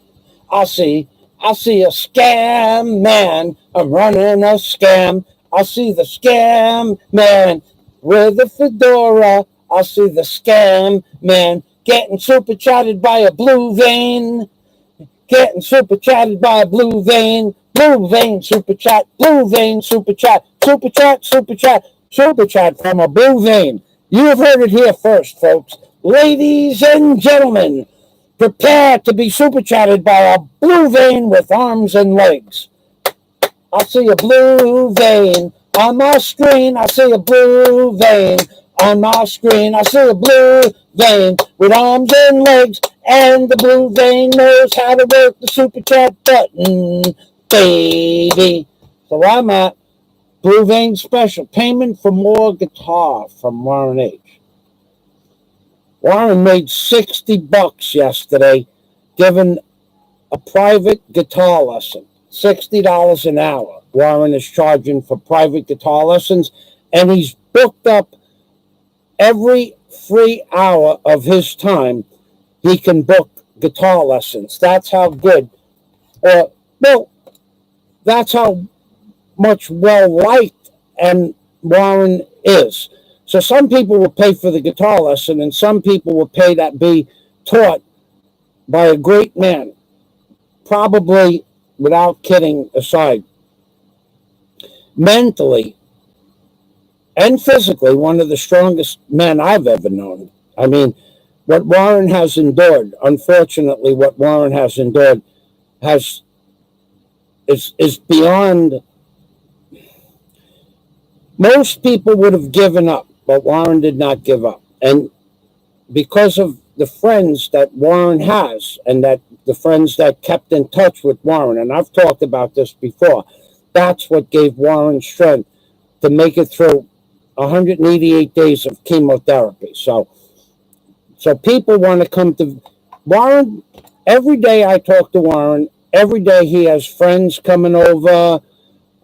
He does archery. He goes to the movies with his girlfriend and their children. In fact, a few weeks ago, Warren told me that his girlfriend and their children to go to a movie in Australia is $200 by the time he takes them to the movie and buys them popcorn and soda, and then they go out for a meal at the end of the day. That's $200 for an afternoon at the movies. That's a lot of money. I mean, to me, that's a lot of money.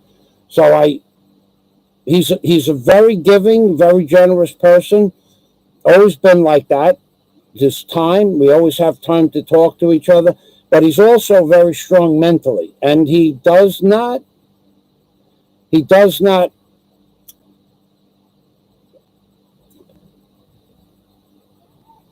He went into the hospital with his cancer therapy with no chance of living, and he never gave up. And due to his friends, and now Warren has more friends than anybody I know. There were 60 people at his homecoming party about 10 days after he got home. 60 people. He goes out and does archery with several different people. A few days ago, he went out for breakfast.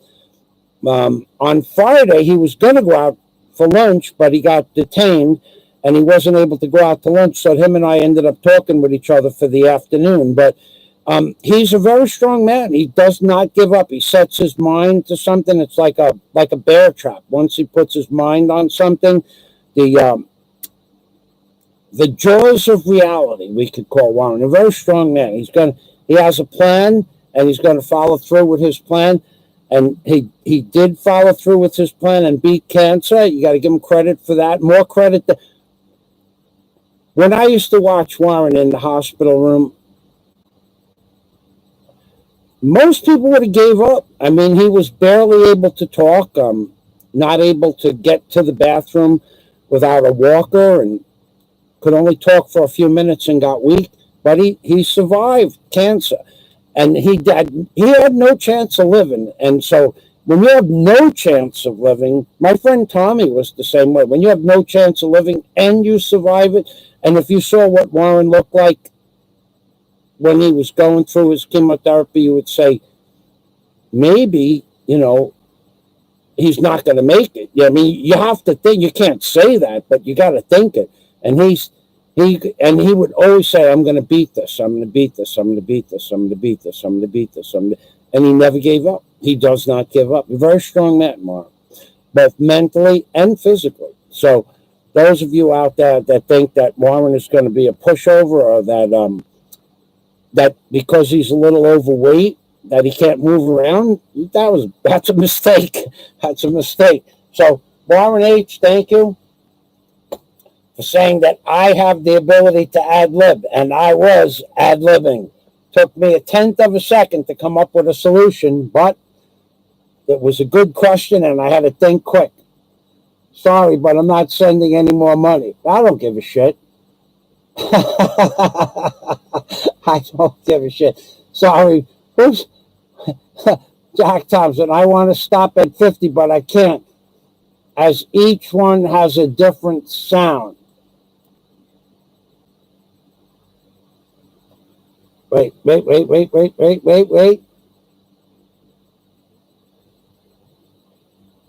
What are we talking about here? I've been scraping radium from exit signs and watch faces for years.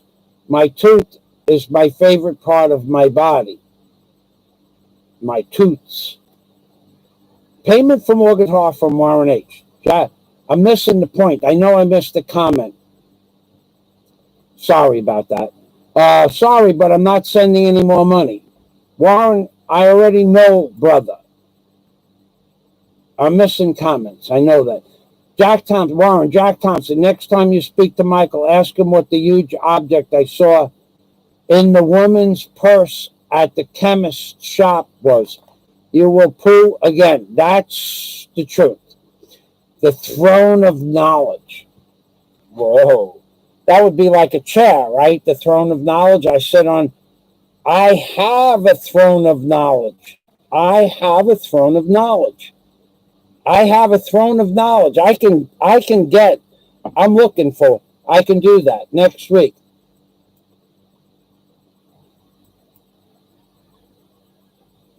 Okay, so apparently Jack knows something about Warren's musical abilities.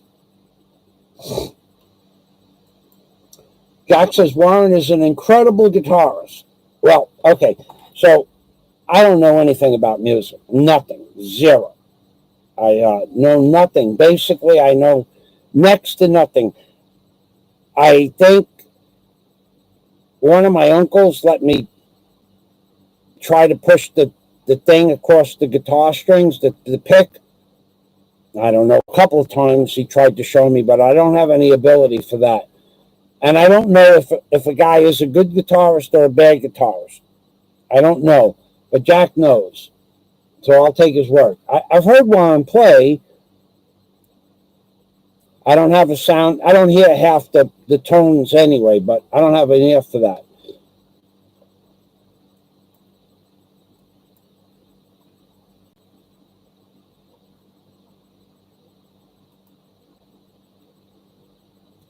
LaRue says, refresh, host Michael. I'm on your ads now. Thank you, LaRue. Wow, they're still playing ads. Hard to believe. Wow. The alternative, says Warren, is pretty permanent. So he didn't give up so he could live to come live in the Philippines. And that is going to happen very soon. Rest assured that we are working to get Warren to the Philippines. I was in a travel agency on Thursday. One of the many things I did. It's just not possible to get Warren here. It's actually impossible. Australia's locked down and the Philippines is locked down. And we were talking this morning, not possible to get to the Philippines unless you're married. I will tell you that Warren and I are looking at a property, and the man was actually in Australia. He got locked out of the Philippines in Australia. He owns a big property, a beautiful property. So Warren said to me he was looking for a very specific type of property here in the Philippines. So I said, I know of one, and I had already shown Warren the property about 6 months ago, but that was when he was in the cancer ward. So he said, why don't I talk to the owner of the property? And I said, the owner of the property is stuck in Australia. You can't get back. Now, him and I have been friends for about 5 years now, the owner and myself and his wife. So what the email that I had, he wasn't responding to the email. So I called up another friend of mine and said, where is so-and-so and his wife? Because they're not answering my mail. And they said, well, they're in quarantine in Manila. That was about 8 days ago. Well, it was what day did I go to the birthday party? Last Sunday? It was that day. And they're in quarantine in Manila, and they'll be out in about 10 or 15 days. Whatever. They didn't know when the quarantine started, when it ended. But they're not back from quarantine. And then when they come back from Manila quarantine, they might have to go into quarantine in Bohol again. So it could be another 15 or 20 days. But that we're looking into a different kind of property altogether, but it's much bigger than the ones that we already looked into. So I just want to let Warren know an update on that. That fella should be back. So, but we were talking about getting Warren to the Philippines. Not possible. Now, the other fella, my friend and his wife, when Mr. Duterte said no traveling to the Philippines, he meant no traveling to the Philippines. Then he recently allowed people that are married to Filipinas to travel to the Philippines. And it took my other friend, like, I don't know how many weeks of paperwork to get permission after Mr. Duterte allowed it. So he got permission. Was not easy from what I understand from a third party. And he started leaving Australia probably a month ago. He's almost here. That's my update for that. But it took him a month of paperwork, a few weeks of paperwork, quarantine in Manila, special trip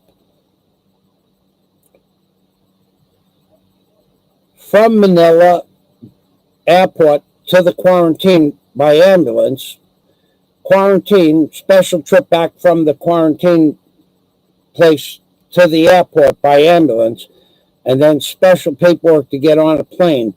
And we know for a fact he's still in quarantine, but I don't know if he's in Manila quarantine or he's in Bohol quarantine. I could tell you how they're allowing people to quarantine, but when you come off the plane, if you want to quarantine in a house, like your family's house, then the whole house has to be quarantined. So if one or two people decided to go to a house of their relative to quarantine, nobody could go in or out of that house. Otherwise, you go to jail. It's trippy, man. So he's quarantining privately so that problem doesn't happen.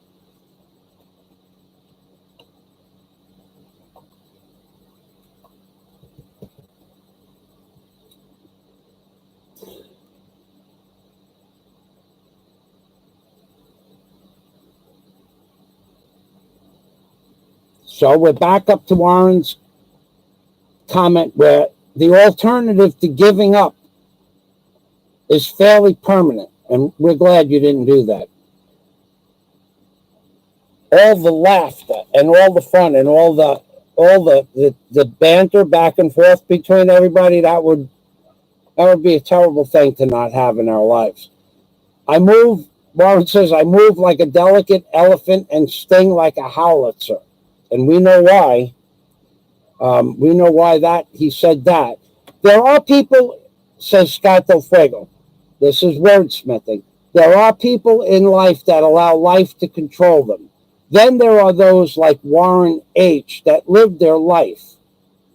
None of us control our entry or exit, but some exceptional people, such as he, do control how they live the life they have. That's true. And Warren, so far, has been the master of his reality. And I don't see that changing anytime soon. A friend such as this is a gift and a constant reminder life is precious and designed to be lived. As stated, either get busy living or just start dying. Well said, Scott Del Fuego. Wordsmithing. And as you can see, I didn't post. Well, all right. So there's some things I didn't post that I wanted to post, but thank you for that. That's a great comment. Some people are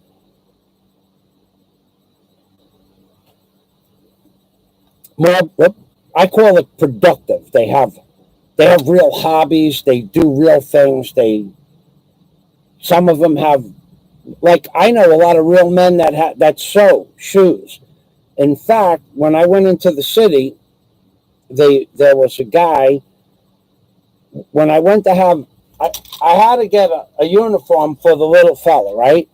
And everybody that I needed to have the uniform made from was a man. Every sewing shop that I went into Tagbilaran, every sewing shop was a man at a sewing machine, everyone. So these people are doing something. And then when I came in with my little project here, they said, oh, I'll do that, because any one of them wanted to do it in the shop I went into. So there's real men out there that are, not only do they enjoy doing real things, but they enjoy doing creative shit. And this was one of their creations. Not my idea, the pink outfit, but it worked, I mean, you gotta take creativity wherever creativity goes. You gotta go with the flow, or you gotta go, baby. And I still think if you think so, I could try again, because that was 7 days ago. I don't think they're out of quarantine yet. I'll ask. I promise. I'll get on that, because I just got an email today. The party that I went to about 5 years ago, I made a video of one of the people at the party. I won't tell you what the video was about, but I never posted it on YouTube. I don't post any videos of anybody I know personally that doesn't want the videos posted. So when I made the video 5 years ago, I told the people in the video I wouldn't post the video, even though they knew I made YouTube videos. They said, "What are you going to do with that?" I said, "No, I'll just send it to you." But I never sent it to them because I made like probably 50 videos, but I only sent like 2 or 3. So the other day I was looking for something, and I put the word work in my search box, and I couldn't believe. So I'm at the party, and I'm talking to one of the people at the party, and they said to me, "Did you ever put those videos up on YouTube?" I said, "No, I never put them up on YouTube. They're private." So they said, can you find them?" And I'm going, I don't know where they are. I don't know what I have them, even the names of them. I didn't put the name of the people in the video. I might have put the place that we were in. So the first word I hit was work, and I had about 192 videos with that keyword in there. And I'm looking, the first page, bang, there they are, the people that were doing the work. And they're not, they're part of a family. And they just said, please don't put us on YouTube. I said, okay. So the videos are dated 2014, but they had 0 views. So I sent those people the video. I saw them at the same party I went to recently. So I sent that video. They said to me, "What happened to the videos?" I said, "I don't know." So I looked for them, and I found them, and I sent them out when I found them. And then they sent me back an email just last night. I saw it last night, that they said thank you. Then they were laughing because what I said in the video was, it was a little sarcastic, but it was a little funny, but it was true.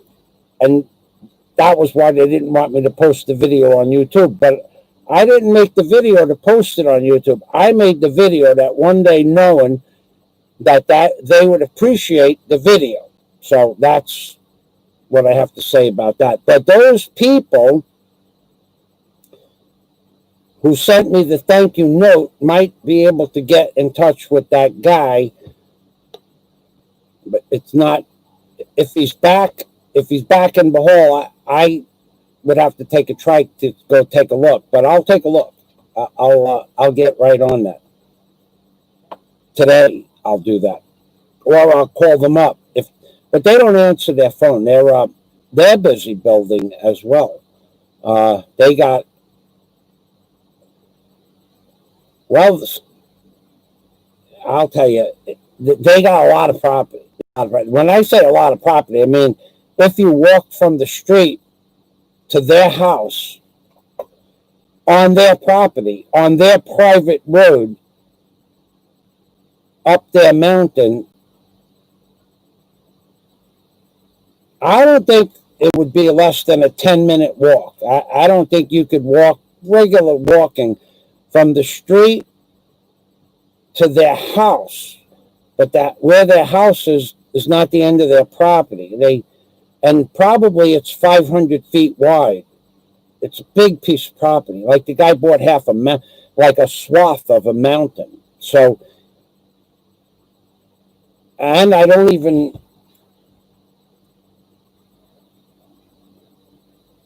don't know how big it is. And I remember he was buying the property next door also. But I haven't seen him in a long time, but I saw him the other day at the party. So what I'll do is, we exchange phone numbers. I'll give him a call, and that's the best I could do. But if you want it,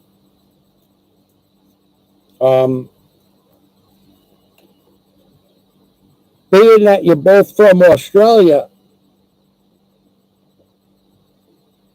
well, I'll talk to him. I don't know. I mean, I'm doing business on YouTube, and it's only, it's legitimate business. I mean, I'm running a legitimate scam. That's a legitimate deal, but that's still happening. That's still happening. So, okay, we'll leave that at that. Thank you. I'll leave that at that. Scott Fuego always puts it just right. He did. Scott Fuego was a wordsmith. Warren says, Scott Del Fuego, thanks, mate.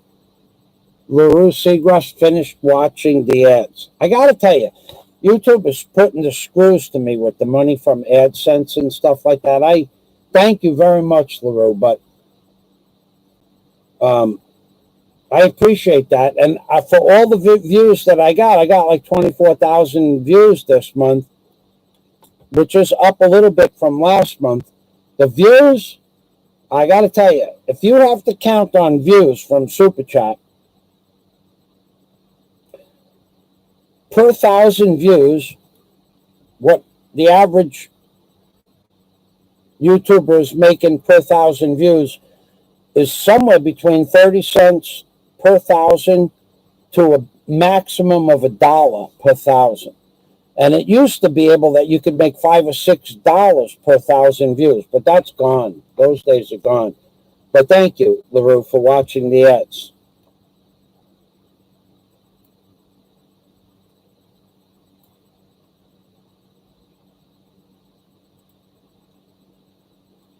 Wow. Warren went wingsuit skydiving. I never even thought about that sport. I got to tell you, that's one thing I never thought about doing. I'm a little bit heavy for a wingsuit, number one. I don't know. Yeah, I wouldn't. I guess that'd be pretty cool. But I'd want to start way high up so I have the chance to put the parachute out. But the wingsuit thing, some of the shit those guys do, they skim past a plateau or a roadway on a mountain where people are waiting there, and they go like 6 feet over the top of the crowd at 100 miles an hour, flying. That's crazy shit, man.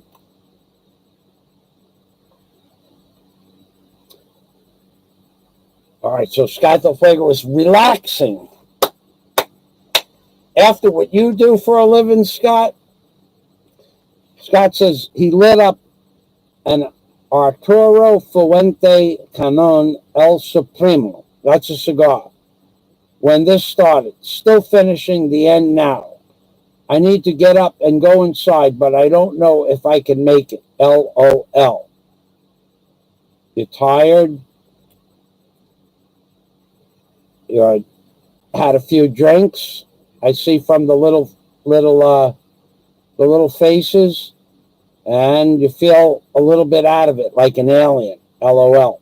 You'll make it, Scott.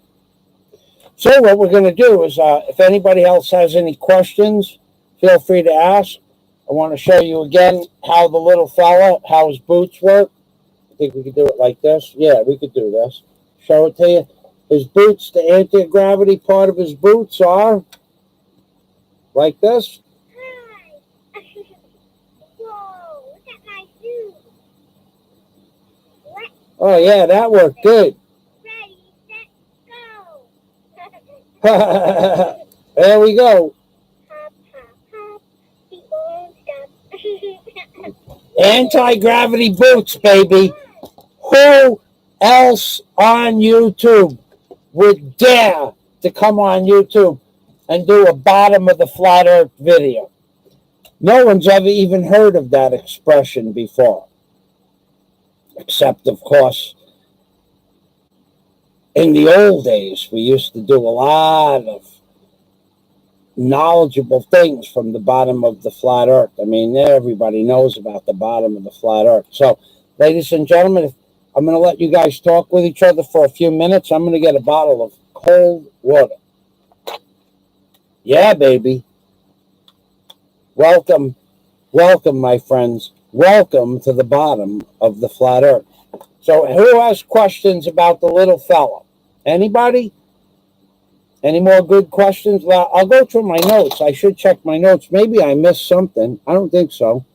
The moon, we talked about the moon on the bottom of the flat earth and how to get back from the moon. And the first thing that the baby little fellas, the little fellas are taught at birth is how to turn their little gravity boots up on and higher, to the highest, so in case they fall, that they learn right away. Like a bird teaches, like a jaguar teaches its young how to hunt right away. Well, the little fellas are taught how to work their gravity boots.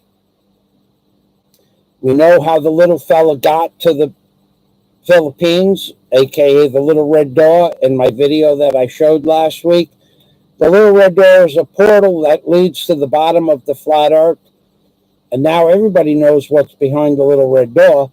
And next week's show, next week we're going to start a new legitimate scam fund. I've heard I'm going to need a lot of money, so I'm going to need you people to bust out your life savings if possible. Thank you very much in advance. Next week, the diggers from the bottom of the flat earth are bringing me a pair of gold-plated shoes, courtesy of the VELLA, from the VELLA Zone. Thank you very much, Carl. I also want to reiterate that Carl Vella is pissed about something that was said about him and I on YouTube about a week ago. He's not the happy camper. Not the happy camper at all. Carl has many things in life that he's capable of and not capable of, but I never thought I was ever hear Carl in anger say an angry word to anybody about anything, but Carl was pissed off.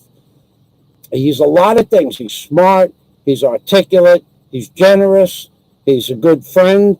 He's always been a good friend since we were like 7 years old. But I've never heard him talk in anger. He was pissed. He does not like liars. Carl, gotta tell you, he's thinking about doing a YouTube video, he himself.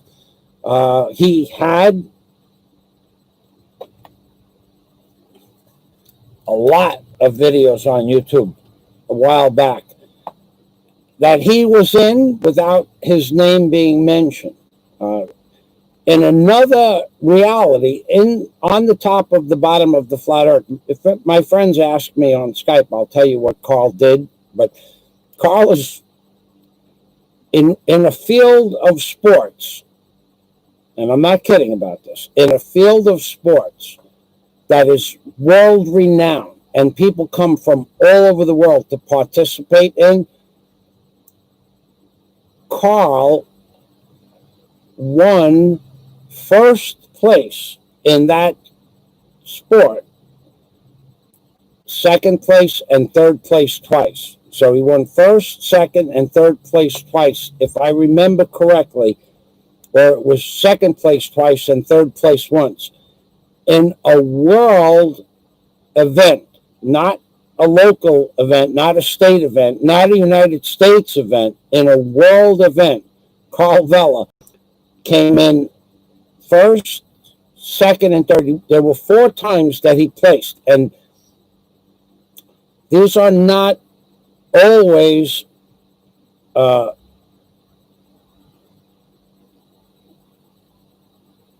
they're all for money, but he didn't do it with money. You don't what I meant to say is you don't always make money, a lot of money.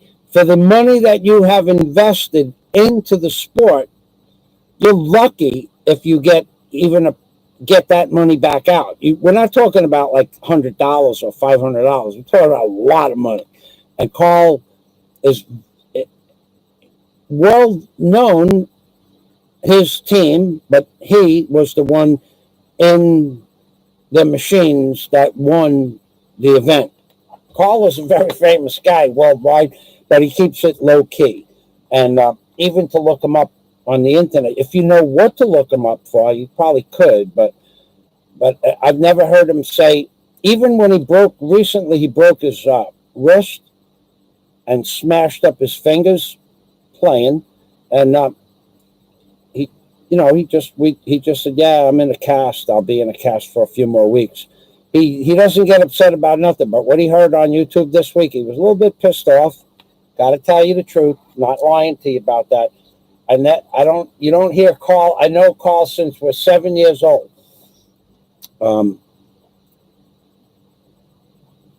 Can't ever remember hearing Carl talk in anger about anybody, but he did that this week. It was pretty interesting. It was strange to hear my friend Carl talk in anger. Very strange. I don't want to be like Mike. I want to be like Scott, Jack, Dennis, Mercury 3, Michael. Okay. That's okay. I don't want to be like Mike either. That guy, Mike, he's not a good influence on anybody, especially on the internet. Right, little fella? Look at my shoes. You hear him? You hear him say, look at my shoes.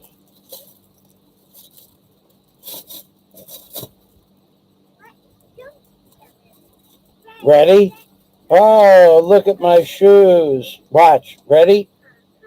Tut tut. Hee-wee. I'm gonna let you hear the little fella talk in person, live. Ready?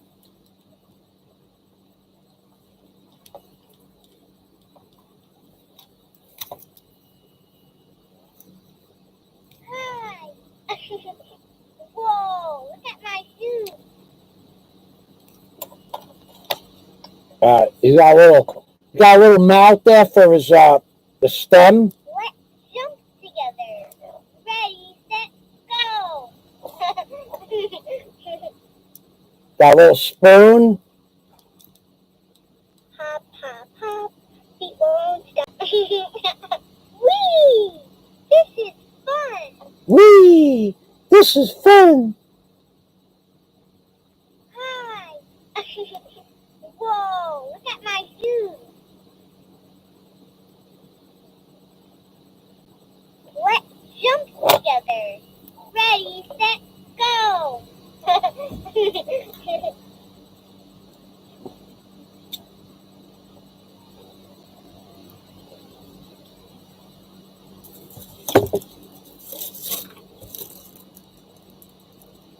Hop, hop, hop. He won't stop. He's got a cute little voice. Yeah, I'm gonna put this back in your mouth. Open up. His bottle. This is how they, on the bottom of the flat earth, there's no gravity, so they have to take their foods from a bottle. Like the astronauts, but on the bottom of the flat earth.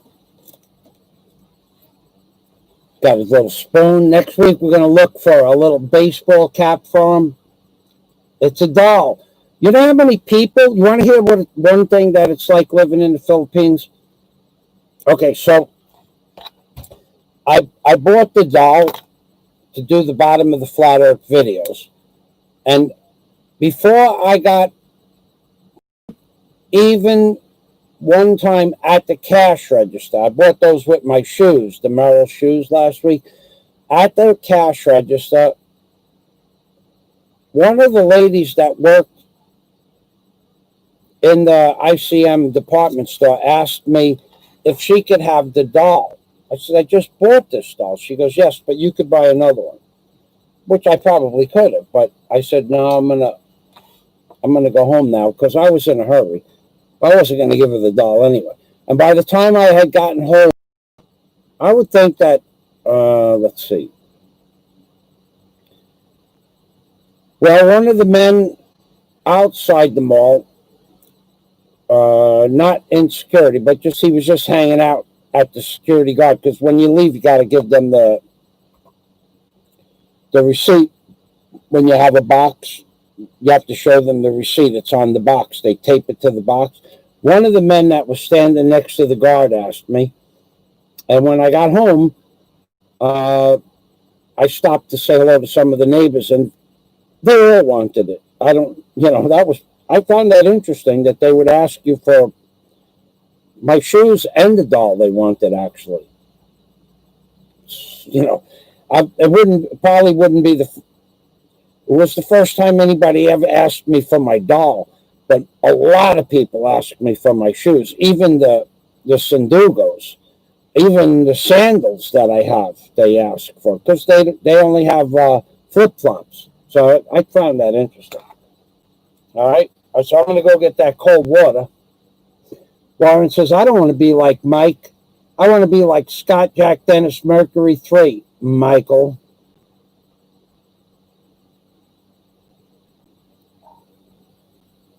LaRue is doing her cooking. I just saw that. Thank you, LaRue, for hanging in there. I'm gonna go get some cold water, and I'll put my glasses away. My glasses are going on. I was thinking about getting a white fedora for next week and running a proper scam, a proper legitimate scam with a white hat. Maybe I'll wear a white shirt. I'll be like a white collar scammer, like a one of those guys that do the Wall Street broker, real estate, car salesman, shit like that. Those guys that wear the white shirts and ties, and you go in, they got the fancy offices, and they lie to you about everything, and they tell you that, don't worry, sir, this is a beautiful secondhand car, and you're never going to have a problem with it. Meanwhile, they just finished stuffing sawdust in the transmission, or they tell you these stocks are going to go through the roof. When they know the stock is getting ready to collapse, they're selling you their stock. These people, the professionals, the liars, the people that actually run real scams. I'm going to tell you, there's just about every professional that I've ever dealt with in my life. They just figure out a way to screw you one way or another. I had an architect, the son of a bitch that he was, Joel A. Mealy, one of the biggest architects in Queens, New York. And that guy,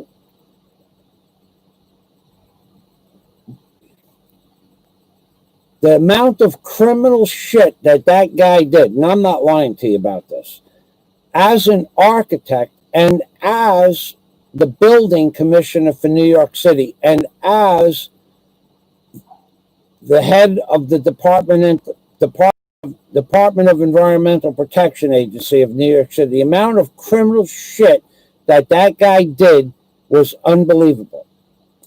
He would funnel work and he wore a white shirt. He wasn't much into ties, but he wore a white shirt every day.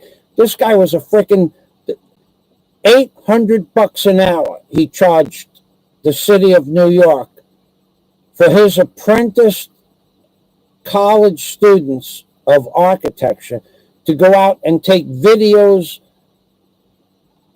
and make notes about the undersides of bridges and bridge works, like road works. And they would take a video camera with them, and if they had to rent a boom truck, they would go into the webbing of the bridge, and they made about $15 an hour. This is back in 1985. They made about $15 an hour. And then he was the deputy building commissioner back then of New York City. He would in turn charge, not through him, but his brother and son were running the company. He would charge $850 an hour to the city of New York. This is when Giuliani was mayor. And he would have people going, and he was the guy that went and surveyed bridges and tunnels and roads for work that needed to be done. So I'm going to get me a white shirt, maybe. I'm really seriously thinking of getting a white shirt and a white fedora. I'll show you how to screw somebody next week, because I got shit in the works where I might even need a white shirt and a collar. But I'm going to get a white shirt and a collar. I'm going to be a professional scammer, because I've heard stories that every single person I dealt with in the Philippines that was supposed to be a professional, 5 doctors from 3 hospitals for my foot, none of them could fix the problem. Had to go to multiple people to get certain legal work done. The people that did the work itself, the architects and the engineers in the Philippines, they got a degree. Every professional that I ever met in the Philippines, in America, when I lived in Florida, even then, they all lie. I don't know why they lie. And typically what their lie means is that they're going to do something for you. In the case of Joel Mealy, the architect, he was going to get a set of plans made for me for $2,500. And when I gave him a $500 deposit, when Mrs. Olds gave him a $500 deposit, I said, no, he was going to make the plans for $5,000, but he's going to get them done right away. So Mrs. Olds gave him a check for $2,500, but I had an agreement with him that I get $500 of that money. And we walked from Mrs. Olds' house to his house, and I said, Joe, when do I get my check? And he goes, what check? I said, my $500. He goes, you never said that. And I'm going, Joe, what are you talking about? On the way to the house, you agreed that you were going to charge her a certain amount of money and I was going to get $500. He goes, no. I said that if you want to get $500, you get it. He lied. Well, I took the check and ripped it up. He never got the job. But this is the guy that my dad lent money to keep his house in 1966 or 67. Had my dad not lent him money, he would have lost his house. This is the guy who signed my papers to get my first contractor license when I was 18 years old. This is the guy I gave countless jobs to or recommendations for architects.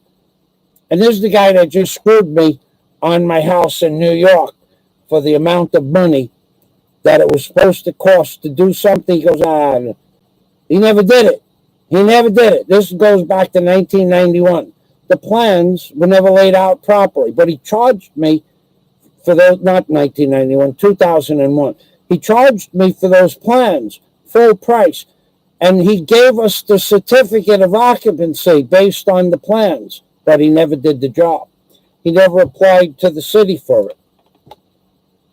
Don't ever trust the professional in a white collar. That's why next week I'm going to get a white fedora and a white shirt. We see wordsmithing.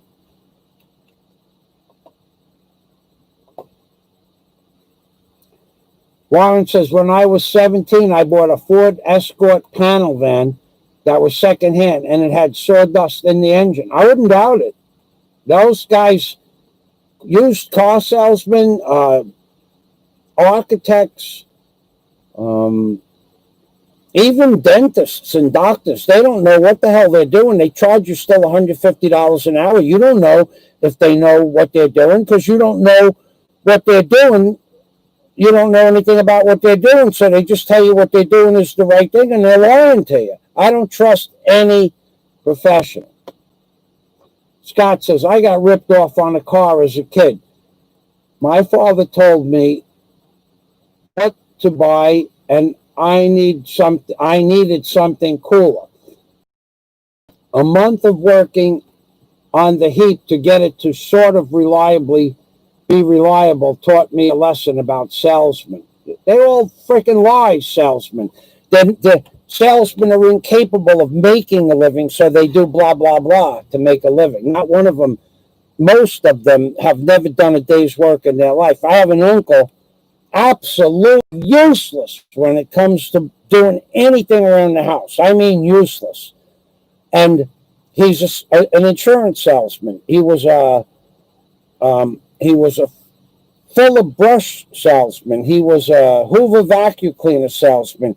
He's an insurance salesman, and he did something else. He was something else. He's a bullshit artist is what he is. Scott Del Fuego says, I wanted a van. Warren H. My mom told me if I bought one of those bedrooms on wheels, I should never speak to her again because she would be too embarrassed. LOL. Studley.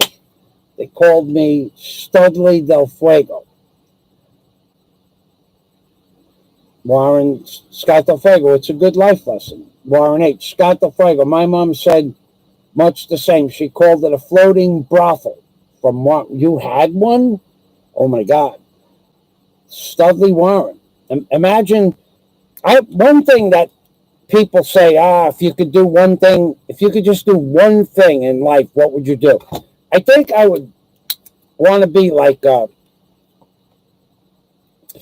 find all the people that I ever knew that I loved and were friends with, like my grandfather, Frank, okay? He was such a cool guy. He taught me how to swim. He brought me to the golf course. I mean, I remember my first time I ever played golf. He was not a golf instructor, but he was an avid golfer. And he taught me how to swim. And he had a beautiful place in New Jersey. That would be the only member of that family on my mom's side. My grandfather, Frank. Then I would take my dad and then his father and myself, and then some of my friends here on YouTube, Warren, Scott, Jack, because we're friends now, those people come to mind. And then Mr. Carbo, who was my gym instructor and my science teacher in junior high school, and Mr. Weinstein, who was my 12th and 11th and 12th grade power plant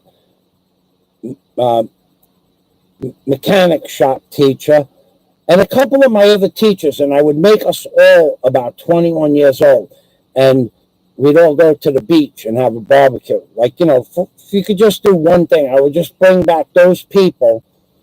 I think that would be cool. I wouldn't want to go back. I wouldn't want to go back in time, but if I could just do one thing, it would be people I'd want to hang out with, to see what they were like when they were like 21 years old. The crazy time of your life.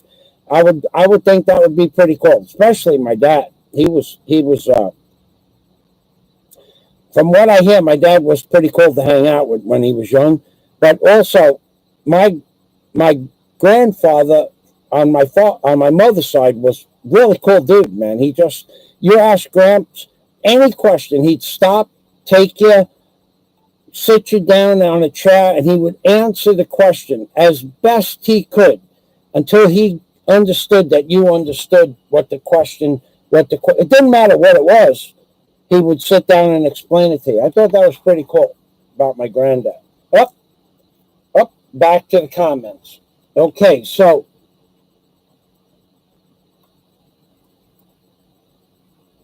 Sim in the house. Simulacron, if you'll notice, thank you, Simulacron. Came in late, so I'm catching up. Thank you, Simulacron. Could the oldest? Whoa! I see Super Chat. Whoa! Let's bang the pot a little bit.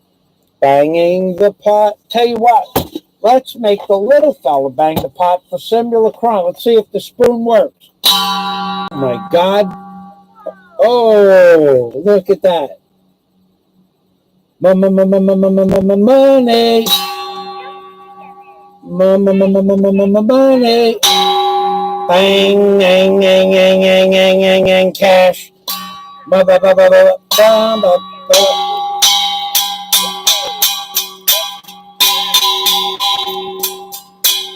little fella. I never thought about hitting the pot with his little spoon. Oh my God. That works pretty good. Whoa! Simulacron. We have the little fella here. The little fella settled saying hello. But in case you came in late, you missed the beginning. The little fella is in shackles for a very specific reason. So what the little fella's in shackles for is because, you see the spoon?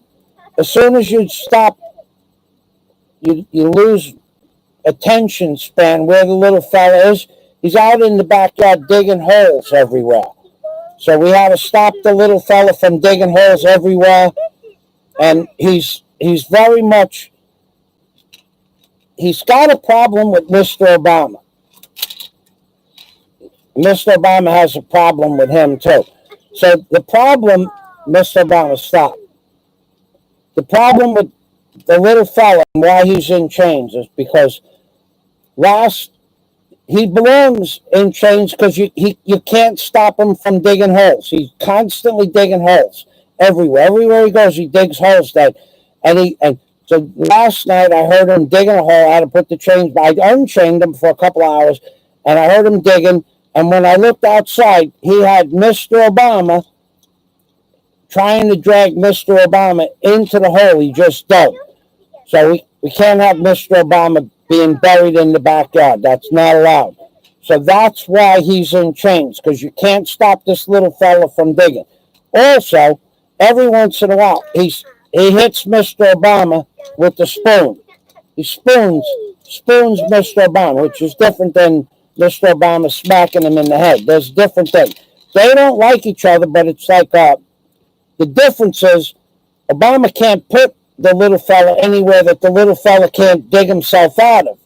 But the little fella could dig a hole deep enough for Mr. Obama. Mr. Obama won't be able to get out of the hole. So I got to keep the little fella trained up to keep him from burying Mr. Obama and also from hitting Mr. Obama in the head with the spoon. Spoon slapping Mr. Stop, little fella. And the little fella's got a name, similar crime.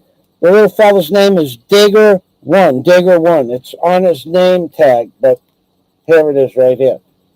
It's you can only just see it in a little red. The other name fell off. I gotta bring it back to the guy who sewed the dress for me on there. I gotta bring it back to this guy, a man guy. So Digger 1. I'll have Digger 1 set up next week in case we have to bring him back because this unicorn is supposed to be back. So similar crime. I also want to tell you thank you for your support. And if you notice, and I'm sure you noticed, I have left Jesus and the alter ego of Jesus out of my live streams. And to respect your wishes, I understood your request, and I appreciate that you sent the request in a private fashion, and I appreciate the way you worded the request. So that was very nice of you. And because you were such a gentleman about the whole thing, I've left Jesus and Jesus alter ego out of the live stream. So I just want you to know I appreciate that much. Thank you very much. Well, I'm going to hang the little fella back upside down by the chain. The chains are made out of stainless steel because, in case you're wondering why they're made out of stainless steel, because he spends a lot of time digging and the dirt rusts regular steel links. So thank you, similar crime.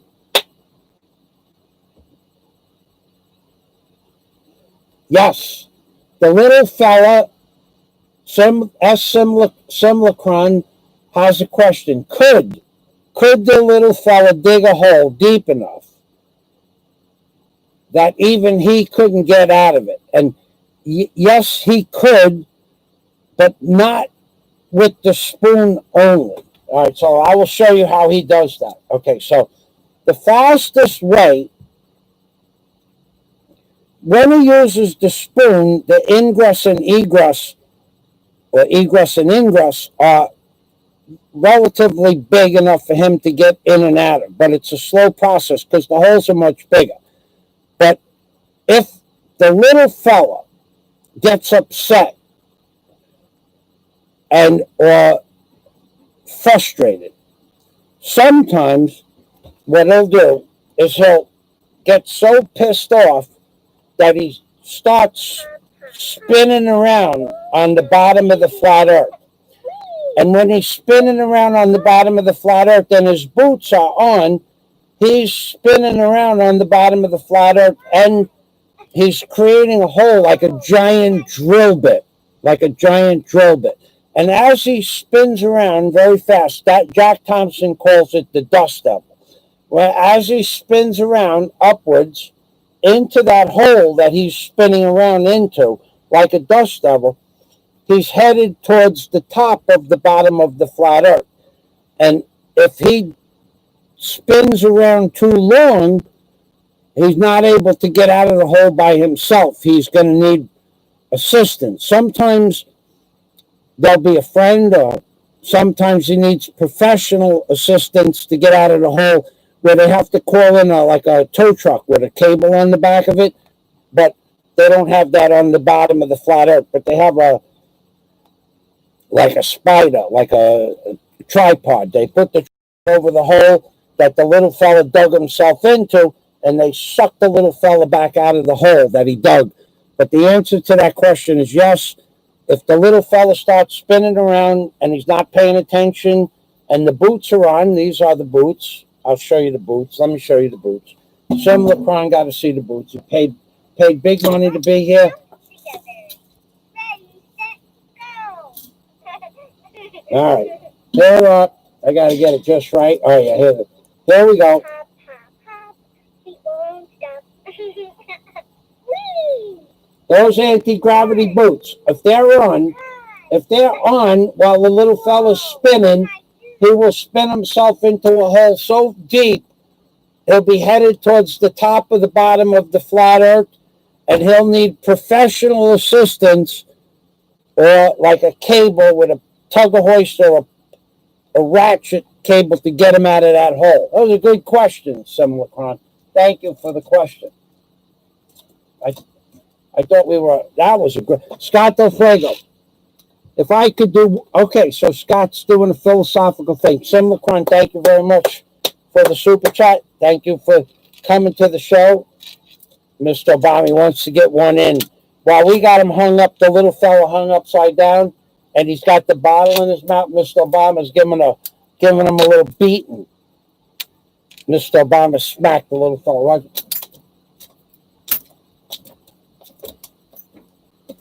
Like the Joe Police.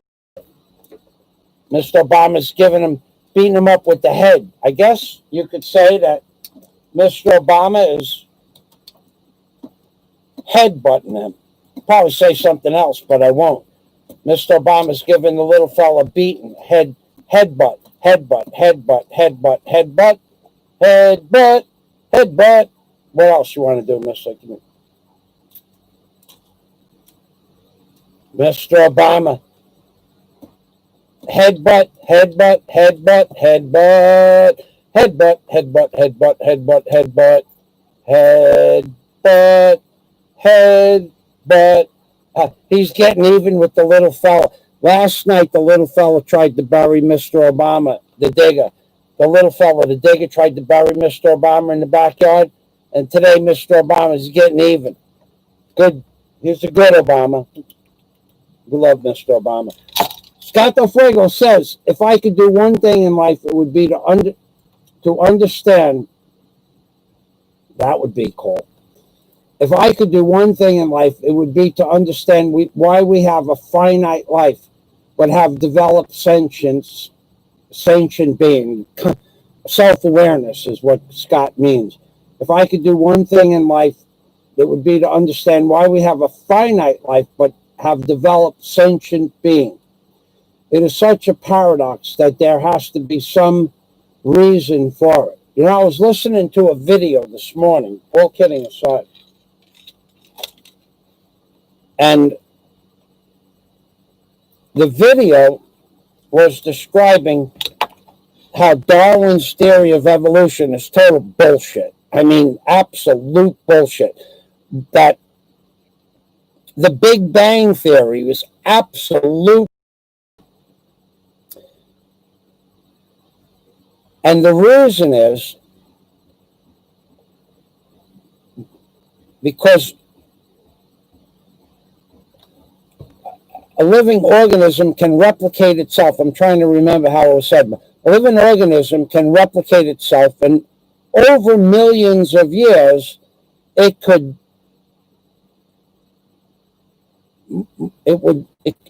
change slightly from, but only slightly. In other words, for a species, for the bullshit story that we came out of the ocean and that somehow we developed feet. This was the story that was given.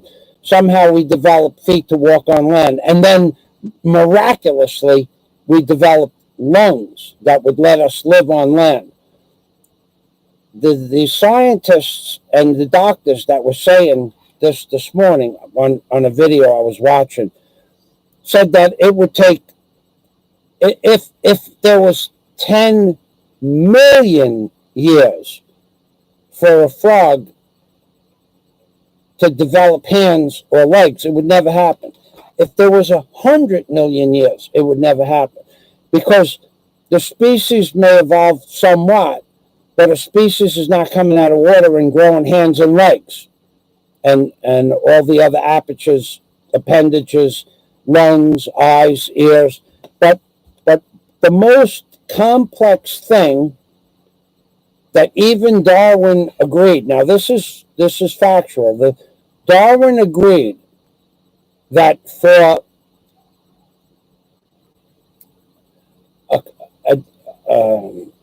a protozoa to form a chromosome that would form life, and the DNA and chromosomes mixed together from the sunlight wasn't.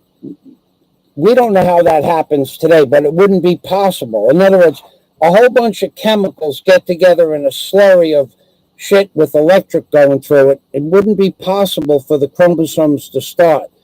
But if they did, and if they progressed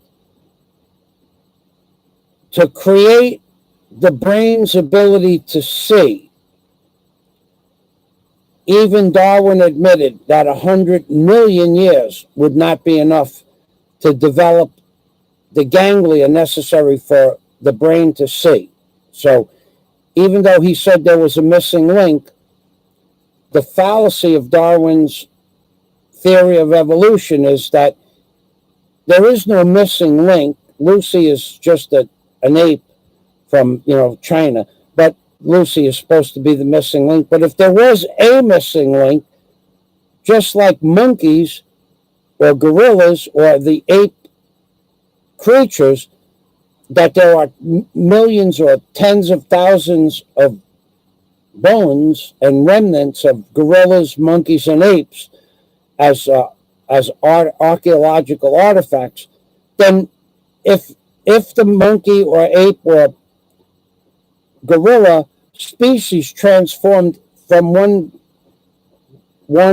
that species into human, well, then therefore that transportation would take 10 million years, and therefore there should be millions or hundreds of millions of archaeology finds for the transition from gorilla to the human species, because he said theoretically it should take 10 million years to change. In other words, you wouldn't be a gorilla one day and have a baby human being.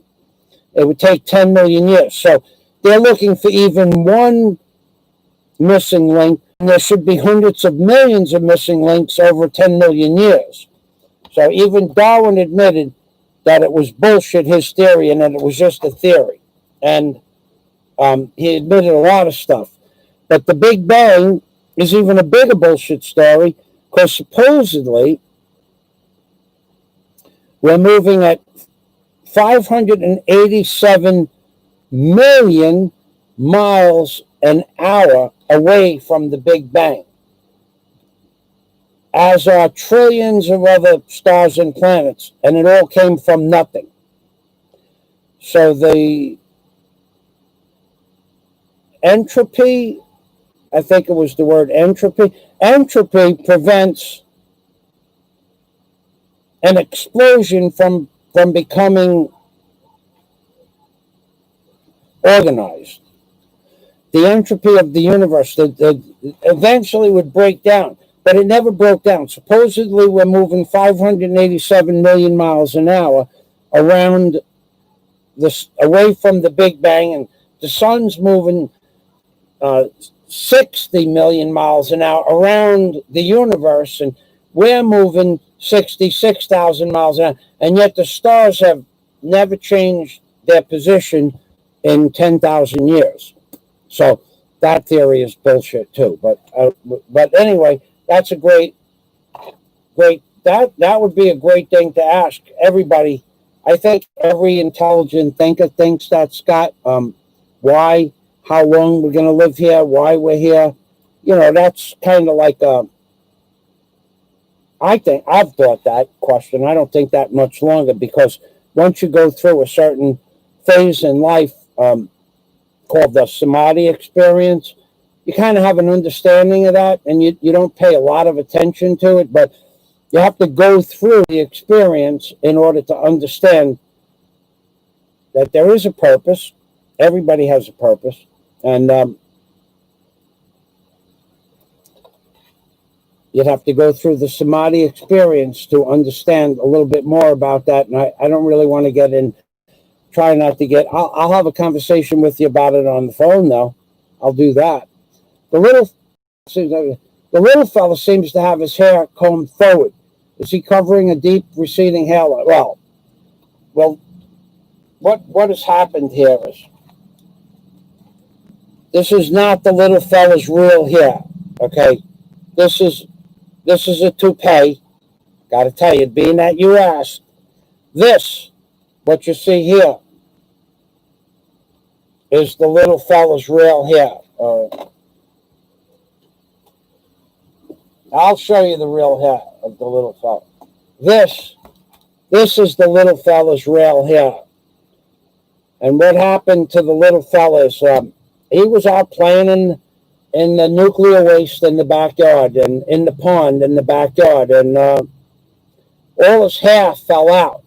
The little fella's hair fell out of his head. So what we did is we got him a little toupee for now and put it on with a little, you could see the tape.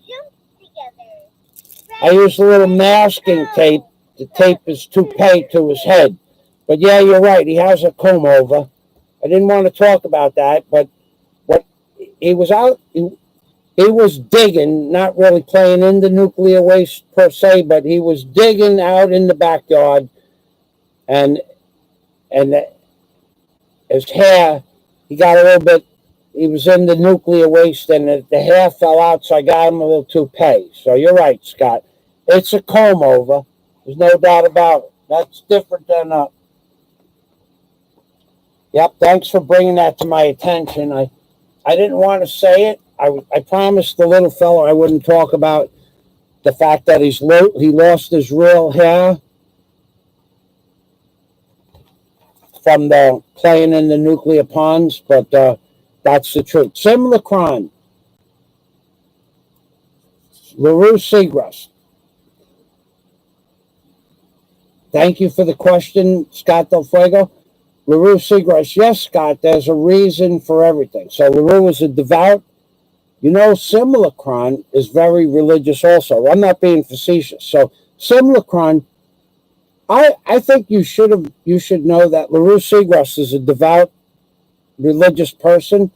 LaRue, why don't you post the link to your channel in case Simulacron wants to talk to you about this. Simulacron is very serious about the way he believes about Jesus and God. You two guys might have something to talk about. So, Simulacron, LaRue has a channel. If you want to go there, if LaRue wants to post a channel link, you can do that, LaRue. Scott Del Fuego, that's how he digs the holes. It's that answer symbol. He's a spinning. The little fella's a spinning. He's doing a Jack Thompson Dust Devil, and he's spinning and spinning and spinning and spinning up to the top of the bottom of the flat earth, baby. He be spinning. Dot, dot, dot, dot, dot, dot, dot, dot, dot, dot, dot, dot, dot, dot, dot. Hi. Whoa, look at my shoes. Ha, ha, ha. All righty. He'd be spinning and spinning and spinning and spinning. It must look like one of those spinning mops. Well, when he gets going. Yeah, baby. And at night, when he started spinning around out in the backyard after I had them away from Mr. Obama, he looked like a disco ball running around the backyard till I caught him. Simulacron says, LOL to Scott Del Fuego. Yeah, baby. The existence of the bombardier beetle blows the theory of evolution out of the water. Couldn't have happened. That's true. Now, I remember reading about the bombardier. The bombardier beetle. I'll look that up.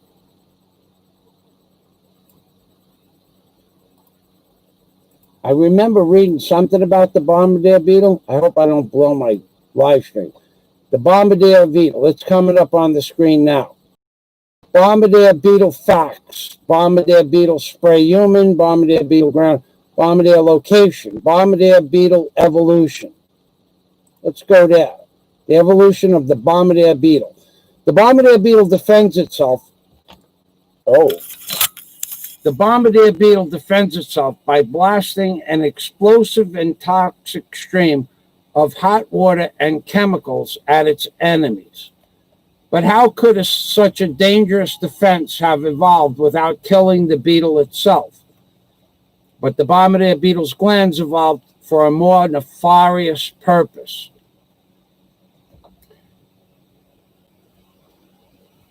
How the bombardier beetle defies evolution. Wow, Scott with the knowledge. Oh my goodness. To his chagrin,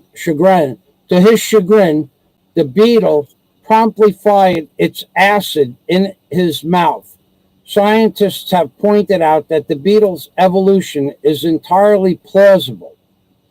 If you look at the chemical level, the two main ingredients of its toxic spray, hydroquinone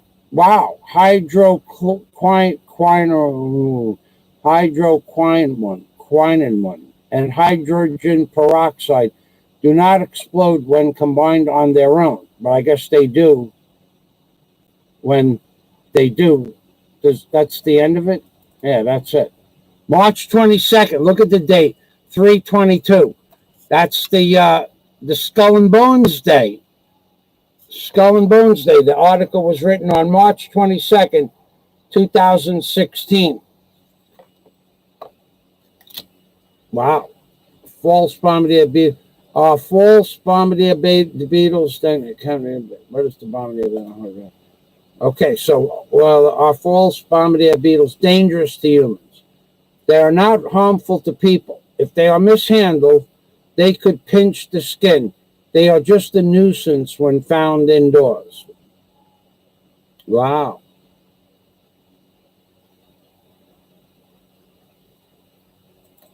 There's no more. How did this crazy insect evolve? Okay, give me a video. I'll get the video link and put that in the description.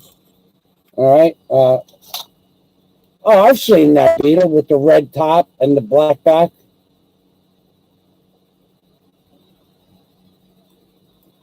I'm going to post the link in my channel, see if it fits.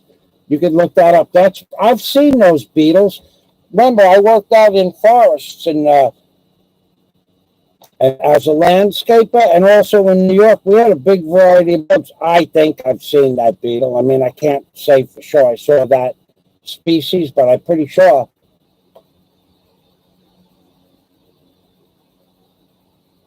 I don't know if you guys are still there. The link for the bombardier beetle is 295 characters. It won't let me post that.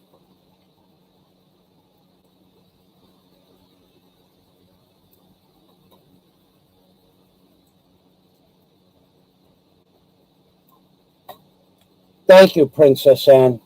All right, so it's 3 hours now. I'll let you guys chit-chat with each other. The bombardier beetle, you guys should look that up. Pretty interesting. It has two chemicals that it mixes, and it's explosive. I don't know if it says my question is dead, but I see people commenting, so I'll wait. I'm going to get some cold water. I really, I'm thirsty, and I want cold water. Not cold, not ice water. Last week I drank ice water. I had a throat freeze. Oh. Have I sat here for 3 hours? Yeah, I have sat here for 3 hours getting up. Now, and I've had 2 bottles of water since. No. One bottle of water. I'll just have some warm water.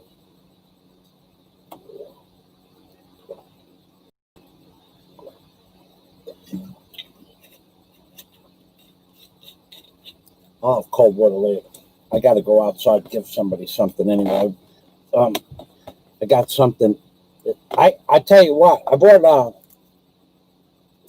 water, distilled water, because somebody was going to send me a water distiller, but I guess they never, because of the lockdown, I never got that.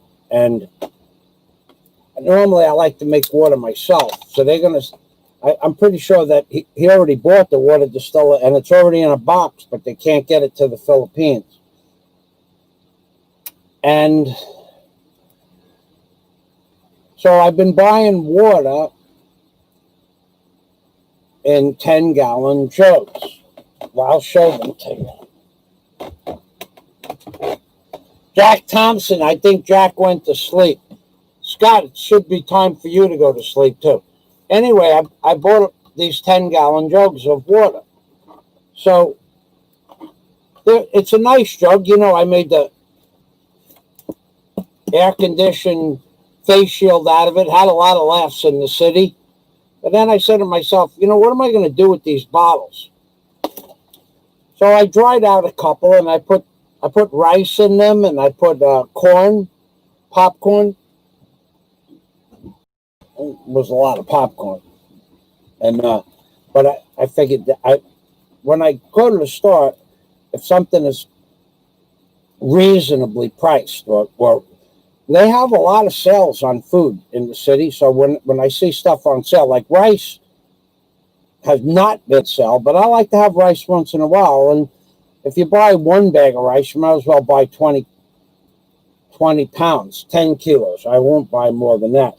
So I put the rice in the bottle, but now my stores are okay now. So I have extra water bottles. I saw there maybe one of the neighbors would like the bottles that I haven't stored in the backyard, because I didn't want to throw them out and I have no use for them. I use them for paint, and I use them for mixing paint, and I use them and the reason I use them is so you could see what color paint is in the thing when I do something. So I said to one of the neighbors, I had 4 bottles. Said, I walked over to one of the neighbor's house. I said, would you want these bottles? You know, just I don't mean to be disrespectful, but they're just empty plastic bottles, but they're big. And there were 4 ladies sitting there, and all of them. Yes, I want those, you know. And they were like, they all wanted the bottles. And I said, whoa, wait. Okay. And you ladies are from like 2 blocks away. So what I'm going to do is I'm going to give these 4 bottles to this lady, who was my friend for many years. And I'm going to give her the bottles, and she can give you the bottles. But I have more empty bottles that I'll bring back on Sunday. So they want every plastic bottle I have, because apparently they want to put rice in it, and it would stop the bugs, because bugs or mice, field mice, possibly rats. So they want the bottles. So I found, instead of throwing them away, I found the perfect solution to get rid of the bottles, and they want the bottles. So I was very happy about that. A little thing like that makes you happy. In the Philippines, you got to find humor and smile where you can, because there's not a lot of stuff to do here. People will find that out once they get here. You don't have bowling alleys. There's no bowling alleys. I've never seen a bowling alley. If there is a bowling alley in the Philippines, probably there's one in Manila, and there might even be one in Cebu, but I don't remember seeing it. Movie theaters, there's a movie theater in the BQ Mall and the ICM Mall. But I don't think they have like movie theaters on the streets everywhere like we have. So, but they're very expensive. Not for me, but 300 pesos for a matinee, 350, 365 for a night show, which is an entire day's pay for a Filipino man in construction. So if you make $200 a day in America as a construction worker, you would be paying $200 for a movie ticket. That's just the ticket. There's no popcorn or soda involved. And $200 for your wife. So it would cost you about $500 for 2 movie tickets and popcorn. So there's no movies. Well, not for the Filipinos anyway. They don't have miniature golf anywhere I know of on the island of Bohol. There's no miniature golf.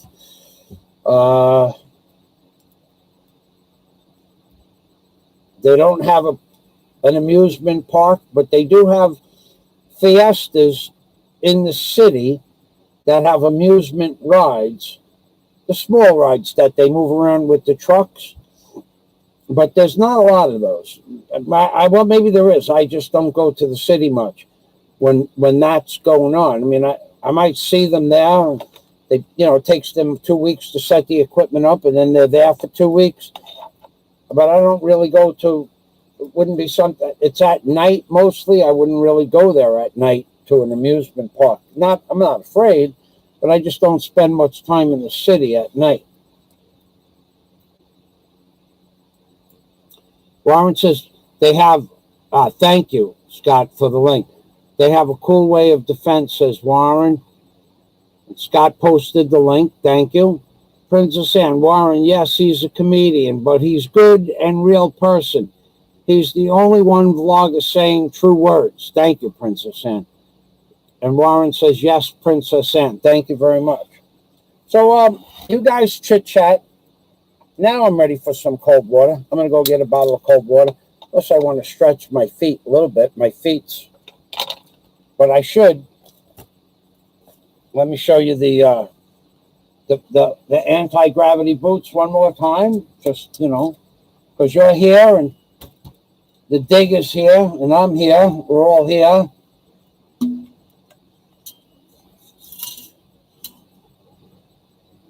Ready? Oh.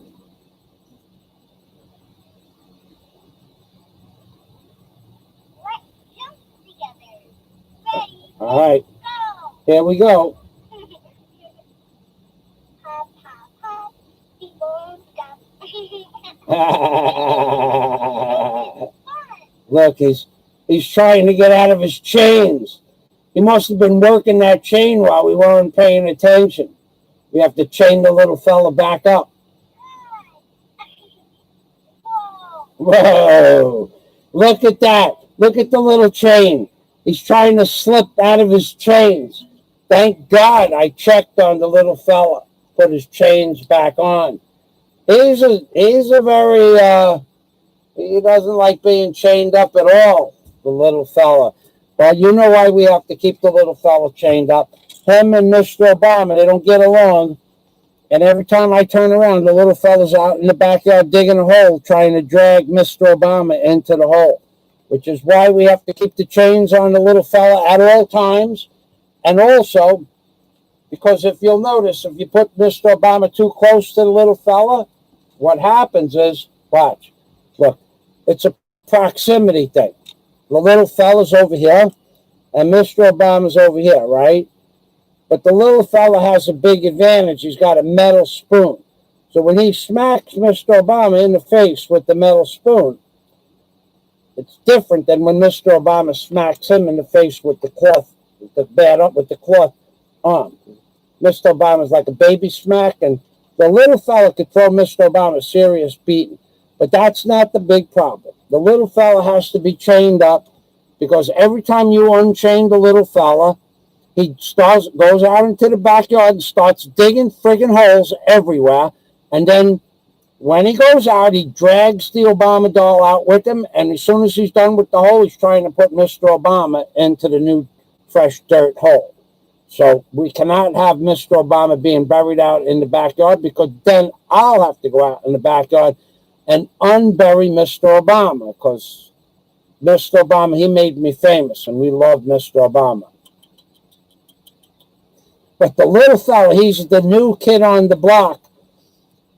We don't have the same affection for the little fella. We tolerate the little fella because he serves a purpose on the bottom of the flat earth.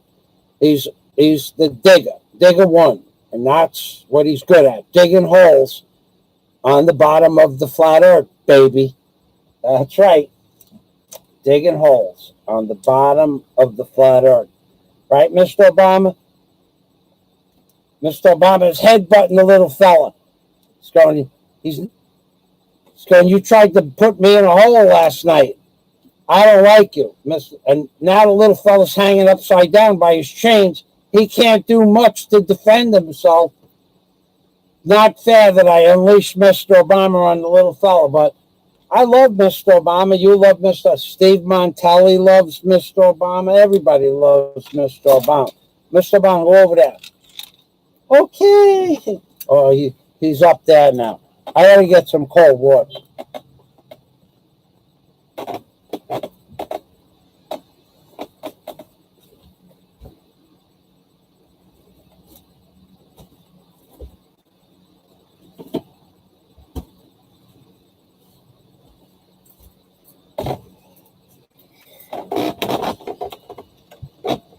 Oh, that felt good. Taking a little walk, right? Stretching my feetsies. They're getting a little.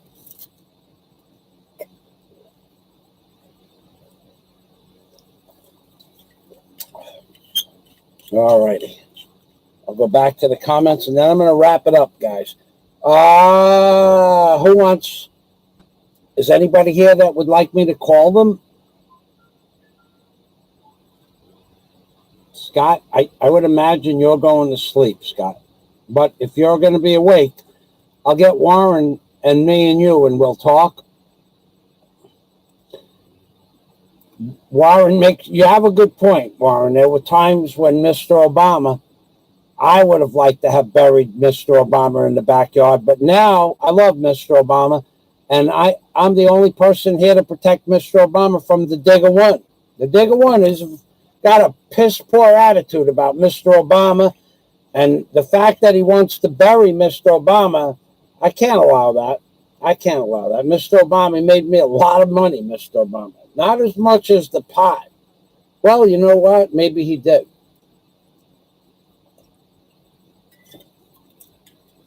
Yeah, maybe Mr. Obama made me more money than the pot. That doll made me a lot of money. The pot made about somewhere around $8,000 since I started banging the pot. And oh, by the way, one more thing I want to tell everybody. My official tax receipts, numbered, should be ready. I paid for them on Thursday. So I'll be a taxpayer in the Philippines with tax receipts. And I will tell you this, they have not much money, but when I was at the Internal Revenue Service, I'll tell you a little story about the Philippines so you understand what's like living here. So I said to the supervisor of the Internal Revenue Service office, there's probably, I would say there's somewhere between 12 and 18 women working on the second floor. I don't know how many women are in the building, and men. So if you go into the Bahal office, I've dealt with the 6, 7, with the cashier all the way to the right, there's 8 windows. That means there's 8 customer service agents. And all of the windows had a customer service agent working when I was in there 3 weeks ago. Whatever day was the last day that you had to sign up. So now Jeffrey, Jeffrey, Jeffrey, he works at window number 6. Window number 7, the woman was, maybe she was doing 2 jobs because she was in and out. But behind Jeffrey is a woman whose name begins with an S. I think it's Shauna. Shauna, I do believe it's Shauna. She's the manager. So now I'm in there, and I have my mask on.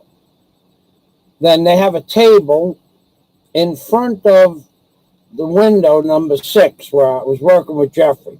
Jeffrey remembered me from last year. He helped me get something done last year, and the other woman helped me the year before that. But either way, so there's a desk about 24 inches wide, and so that's in front of a real plexiglass window, not a plastic plexiglass window. They have real plexiglass. Maybe it was plastic, but now it's real plexiglass. and there's just a little hole at the bottom. So, and then there on the other side of a table, so you are 5 feet away from Jeffrey and or the lady, but I couldn't hear them. So the lady said to me, so Jeffrey said to me, what do you want? How do you want to put your name, and how many books do you want on your tax receipts? Do you want to use a business name, or do you want to use your real name? When I was filling out the paperwork.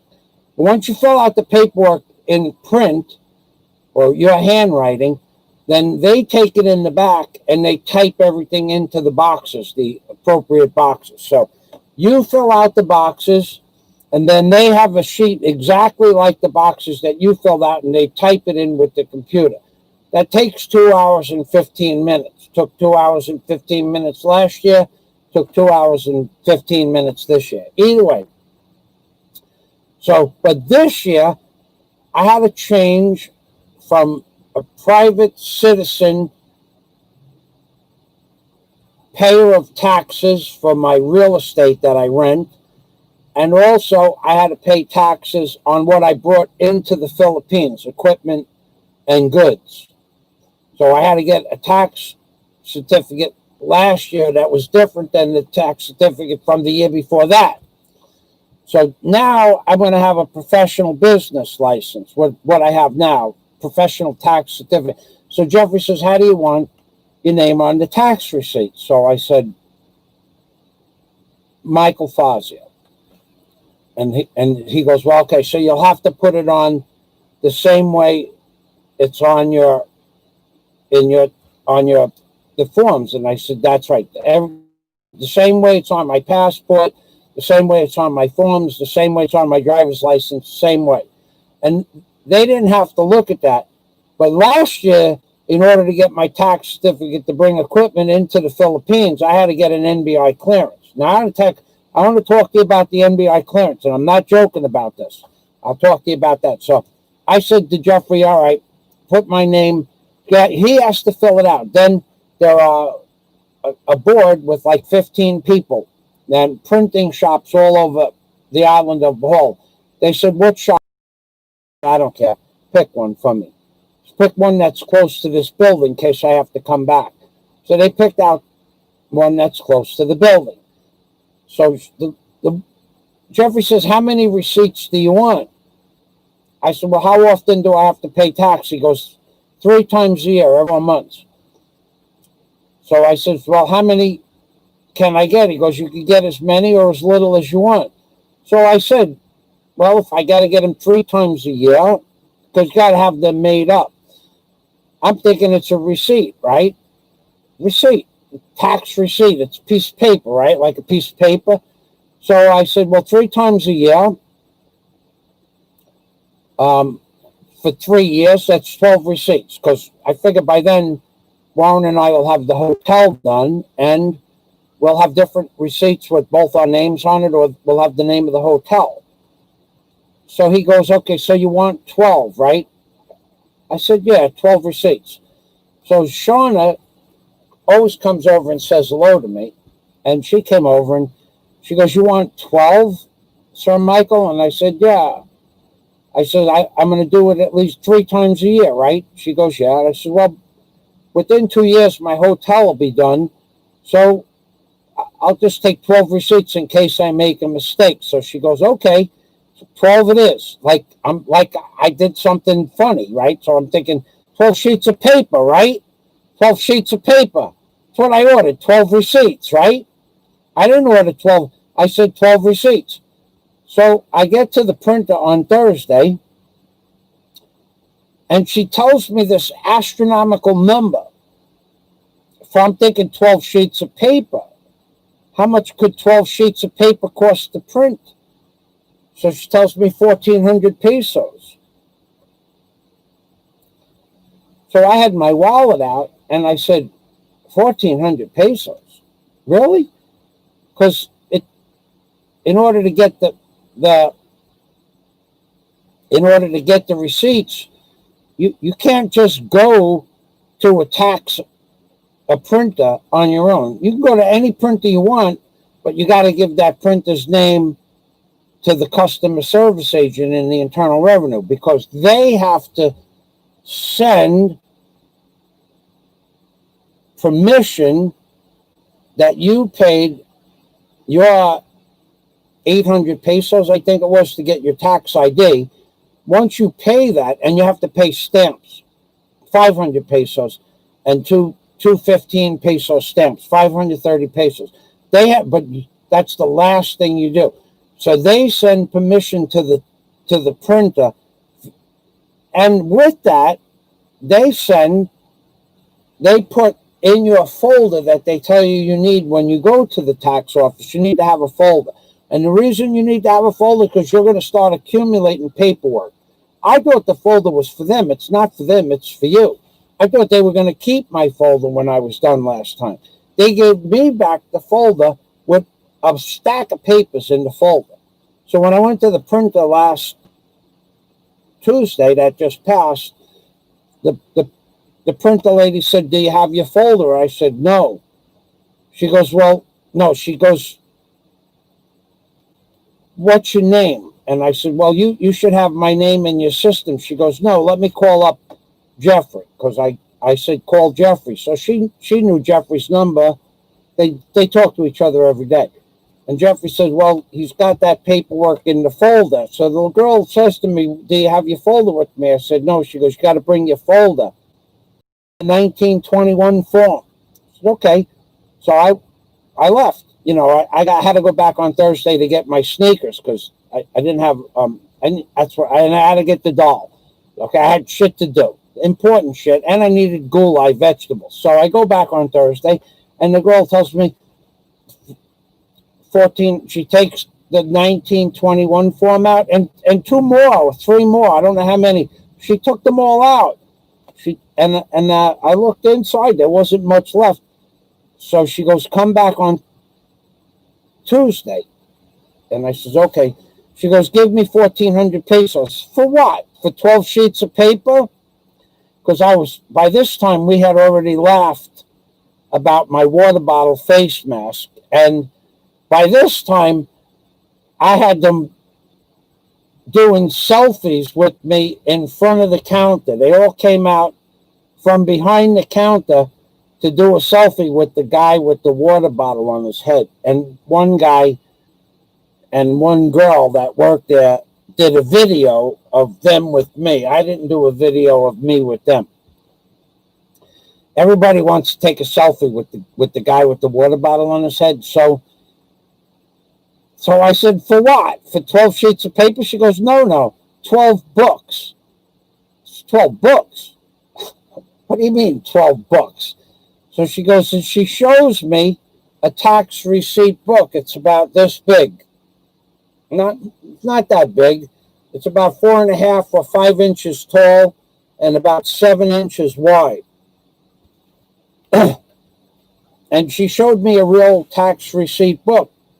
It's got I think it's carbon copy even still. It's not mimeographed onto the next sheet. I think you have to use carbon copy. So apparently, I said to her, "Well, how many sheets are in a book?" She says, 100. I said, "Well, I only need 12 sheets. She goes, "Well, you could just buy one book." I said, "Well, how much would that be?" She goes, 1,000 pesos. She goes, "But you have to go back to the Bureau of Immigration and they have to change your work order. And there's a 6-hour line to get into the Bureau of Bureau of Internal Revenue Service." So I said, "You know what? Print up the books." I gave us half the money up front, half a deposit, and I'll come back on next Tuesday or next time. I won't be going into the city on Tuesday. But she said they'll be ready on Tuesday. I said, "Yeah, all right, I'll come back when I get a chance." But I got my books, and they have I have a registration number, I have the name, the address. And then, as soon as I get that book, they notify the Bureau of Internal Revenue Service. And the Internal Revenue Service, I asked Jeffrey again for the number. So if I knew anybody that was collecting money illegally in the Philippines, I wanted a number to help those people out so that they could get their tax numbers in order. I'm just trying, I'm like the government, I'm here to help. So Jeffrey is still looking for that number. No one knows what number it is, but there's somebody in that building that you can call up and ask for help to make sure somebody else is helped to get their tax number. So I'm going to help out as many people as I can, because there's a lot of people trying to help me also. So Jeffrey, so I got that number. So now on Thursday, I go to the NBI office to pick up my NBI clearance that I ordered July 2nd. So those of you out there who think that the Philippines is a smooth running machine, a well-oiled machine, and that everything is copacetic, and I guess it is for 1950s technology. But so I get to the NBI office, and they start laughing, because they watch the girls in the office, not the NBI people, but the girls in the office where you get your NBI clearance. We always tell each other jokes, and they're all women, and we all laugh. So I always try to remember a joke when I go into the office. So I go into the office, and they're laughing, and I'm going, "What's so funny?" And they go, "Well, we know why you're here today." And I'm going, and she's going, "You're not going to believe this, but we don't have your NBI clearance." And I'm going, "Do I need it?" She said, "No." And she gave me a receipt last time when I applied for the NBI clearance on July 2nd. That's in the folder too. So she goes, if you're asked for your NBI clearance, give them your old existing NBI clearance that's out of date from the first week of July, and show them the receipt that you paid for the new NBI clearance, and you'll be okay. Because some things that I have to do, I need an NBI clearance to do, and some things I don't. But she said, as long as I have the old NBI clearance and the receipt that I paid for the new one, it will be honored as an NBI clearance. So I'm good. So my NBI clearance that was supposed to take 21 days is now July 2nd, July 23rd. So it's, and today's the 23rd. So it's 30 days overdue. And she said, there's no need for you to come back in August. Try again in September. So it's, the NBI clearance that was supposed to take 21 days is going to be well over 60 days. But I still have it because of the receipt. But don't expect stuff to happen in the Philippines on schedule. And because of the virus thing, don't expect it to happen anytime soon. But they have workarounds for that. And I got a workaround, because I definitely needed my NBI clearance to do something this week, and I got it. So, Shiny Rhythm Blog. Hey, Shiny Rhythm Blog. Hey, friends. Happy Sunday.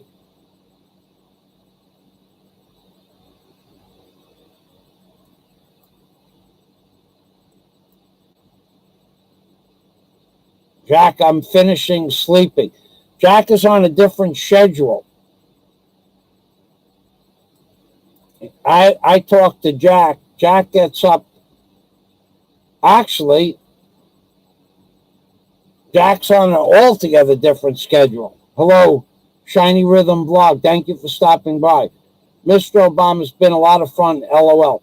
These boots aren't made for walking. That's right, Jack. Those are anti-gravity boots, and we thank you for your patch. So you want to call you, Jack, and I'll call Scott. Are you still there? I'll call you, Scott, and we'll get a three-way. Jack, Warren, it's up to you. because I'm getting ready to say goodbye. It's 3 hours and 30 minutes. I'm done. Somebody make a yay or a nay on a Skype call, and then I'll say goodbye to everybody, and I'll go out and wash my hands and face. Oh, I want to make another note. Everybody's getting this spray all over their hands. Aside from it being, don't breathe in the spray. That's very bad for you. But I made a note a few weeks ago. You guys are all spraying your hands and you're going out and touching the handles from the shopping carts and the handrails. Of the last 100 people I've seen in the supermarket, in the bathroom, I'm just one of 3 people that wash their hands. So I wouldn't worry about that spray doing anything good for you. Okay, Warren said no. Jack hasn't answered. I'll say goodbye. Thank you very much. I'll sing a little song. I'll sing a little song. Thank you, thank you, thank you very much. Thank you. All right, so let's get this up. It's a rainbow, starting out with a quiet donation from a guy named Jack Thompson who likes quiet riot, and he says shy. Jack Thompson is the guy with the gold shoes, and he has very much a blue vein running through his channel. Pinoy ahoy! He stopped by to say hello and dropped some big bucks. He hit me hard with Super Chat. That's where it's at. It's a rainbow for my nuclear shoes. From Jack Thompson, remember he's got a big blue vein running through his body from his legs to his head. He's got a payment for guitar lessons from Warren. And there Jack Thompson sends money for a blue vein special. Jack Thompson is a trip. We will say thank you. Thank you to the Simulacron and the great question of the oldest little fella. Could he dig a hole he couldn't get out of? We think he has that ability to dig holes he can't get out of. Simulacron. That would be the question of the day. Could the littlest, oldest fella dig a hole deep enough he couldn't get out of? That's a good question. That's a great question. That's a great question. Could the oldest little fella dig a hole deep enough that even he could not get out of? That's a great question. Salamat, everyone. I hope you had some fun. It's a rainbow, flashing colors on my screen. Okay, Warren. Thank you, everybody. And to LaRusse, rest. And Simulacron, God bless. I really do believe in God. I actually physically do believe in the not making it up. I spent several years studying Buddhism in a Buddhist monastery, believe it or not, when I was young. And I am firmly secure with a higher power. And I actually believe Jesus was a very powerful man and entity. I just don't believe in that heaven and hell thing. Not per se. But I do believe in the force of good and evil. So Said, Simulacron, thank you for the super chat. I just wanted to share that with you. And LaRue, God bless. Simulacron, God bless. And God bless Warren H. for being, right now, in real life, the strongest man I know mentally. Because I could tell you, without a doubt, if I did a show, and I'm going to talk to Warren about this, discussing Warren, the high points of Warren H's life, you would see he is one of the strongest. For me, I mean, he would be mixed in with several other friends. But because of his lack of giving up to beat cancer, he's the strongest man I know today. So thank you, everybody, for being here. Say a prayer for Warren H., please. Thank you. All right. Bye-bye for now, everybody. Well, let's get the little fella over here to make a guest exit. The little fella, come on over here. Do me a favor, little fella. You bang the pot, because we made a lot today, little fella. The little fella, he said salamat. We bang the pot. The little fella is a banger. He's a digger. He's a little digger and banger, and he loves money. He digs for the gold on the bottom of the flat earth, and he's always smiling. The little fella's always smiling, even though he's all chained up, hands, feet, and shackles. And you know, and I know, and he knows why we have to keep the little fella chained up, because soon as you let him go, he's out there digging holes all over the backyard with his little super spoon. And what does he do with the super spoon? He digs the hole with the super spoon, and then he grabs the Mr. Obama doll like this. He drags the Mr. Obama doll out into the backyard. There they go. They're going out into the backyard. Mr. Obama's getting dragged out in the back. And the little digger starts digging with the spoon, and he gets the hole nice and deep, and then he tries to drag Mr. Obama, put Mr. Obama into the hole. And we can't have that. So that's why we have to keep the little fella chained up at all times. God bless Warren H., Jack Thompson, Scott DeFuego, Andrew, Simulacron, Princess Sand, LaRue Seagrass, Dennis Adam, Anthony Steinmetz, Pinoy Ahoy, Big Kevin, and everybody else that was watching. The trolls, too. You know how we love trolls. Trolls are us, baby. I'm being permy for Mr. Obama and the little fella. We got to keep them apart. Look, Mr. Obama headbutted the little fella, the little spooned Mr. Obama. He's trying to, you got to keep the little fella chained up. Otherwise, he'll be out in the backyard digging holes, dragging Mr. Obama out into the backyard, and then he digs the hole with the spoon, and then he see Mr. Obama going down there like that. You got to pull Mr. Obama out by his bootstraps, baby. Something per me from Michael Fazio, Mr. Obama, and the little fella in the Philippines. Baby.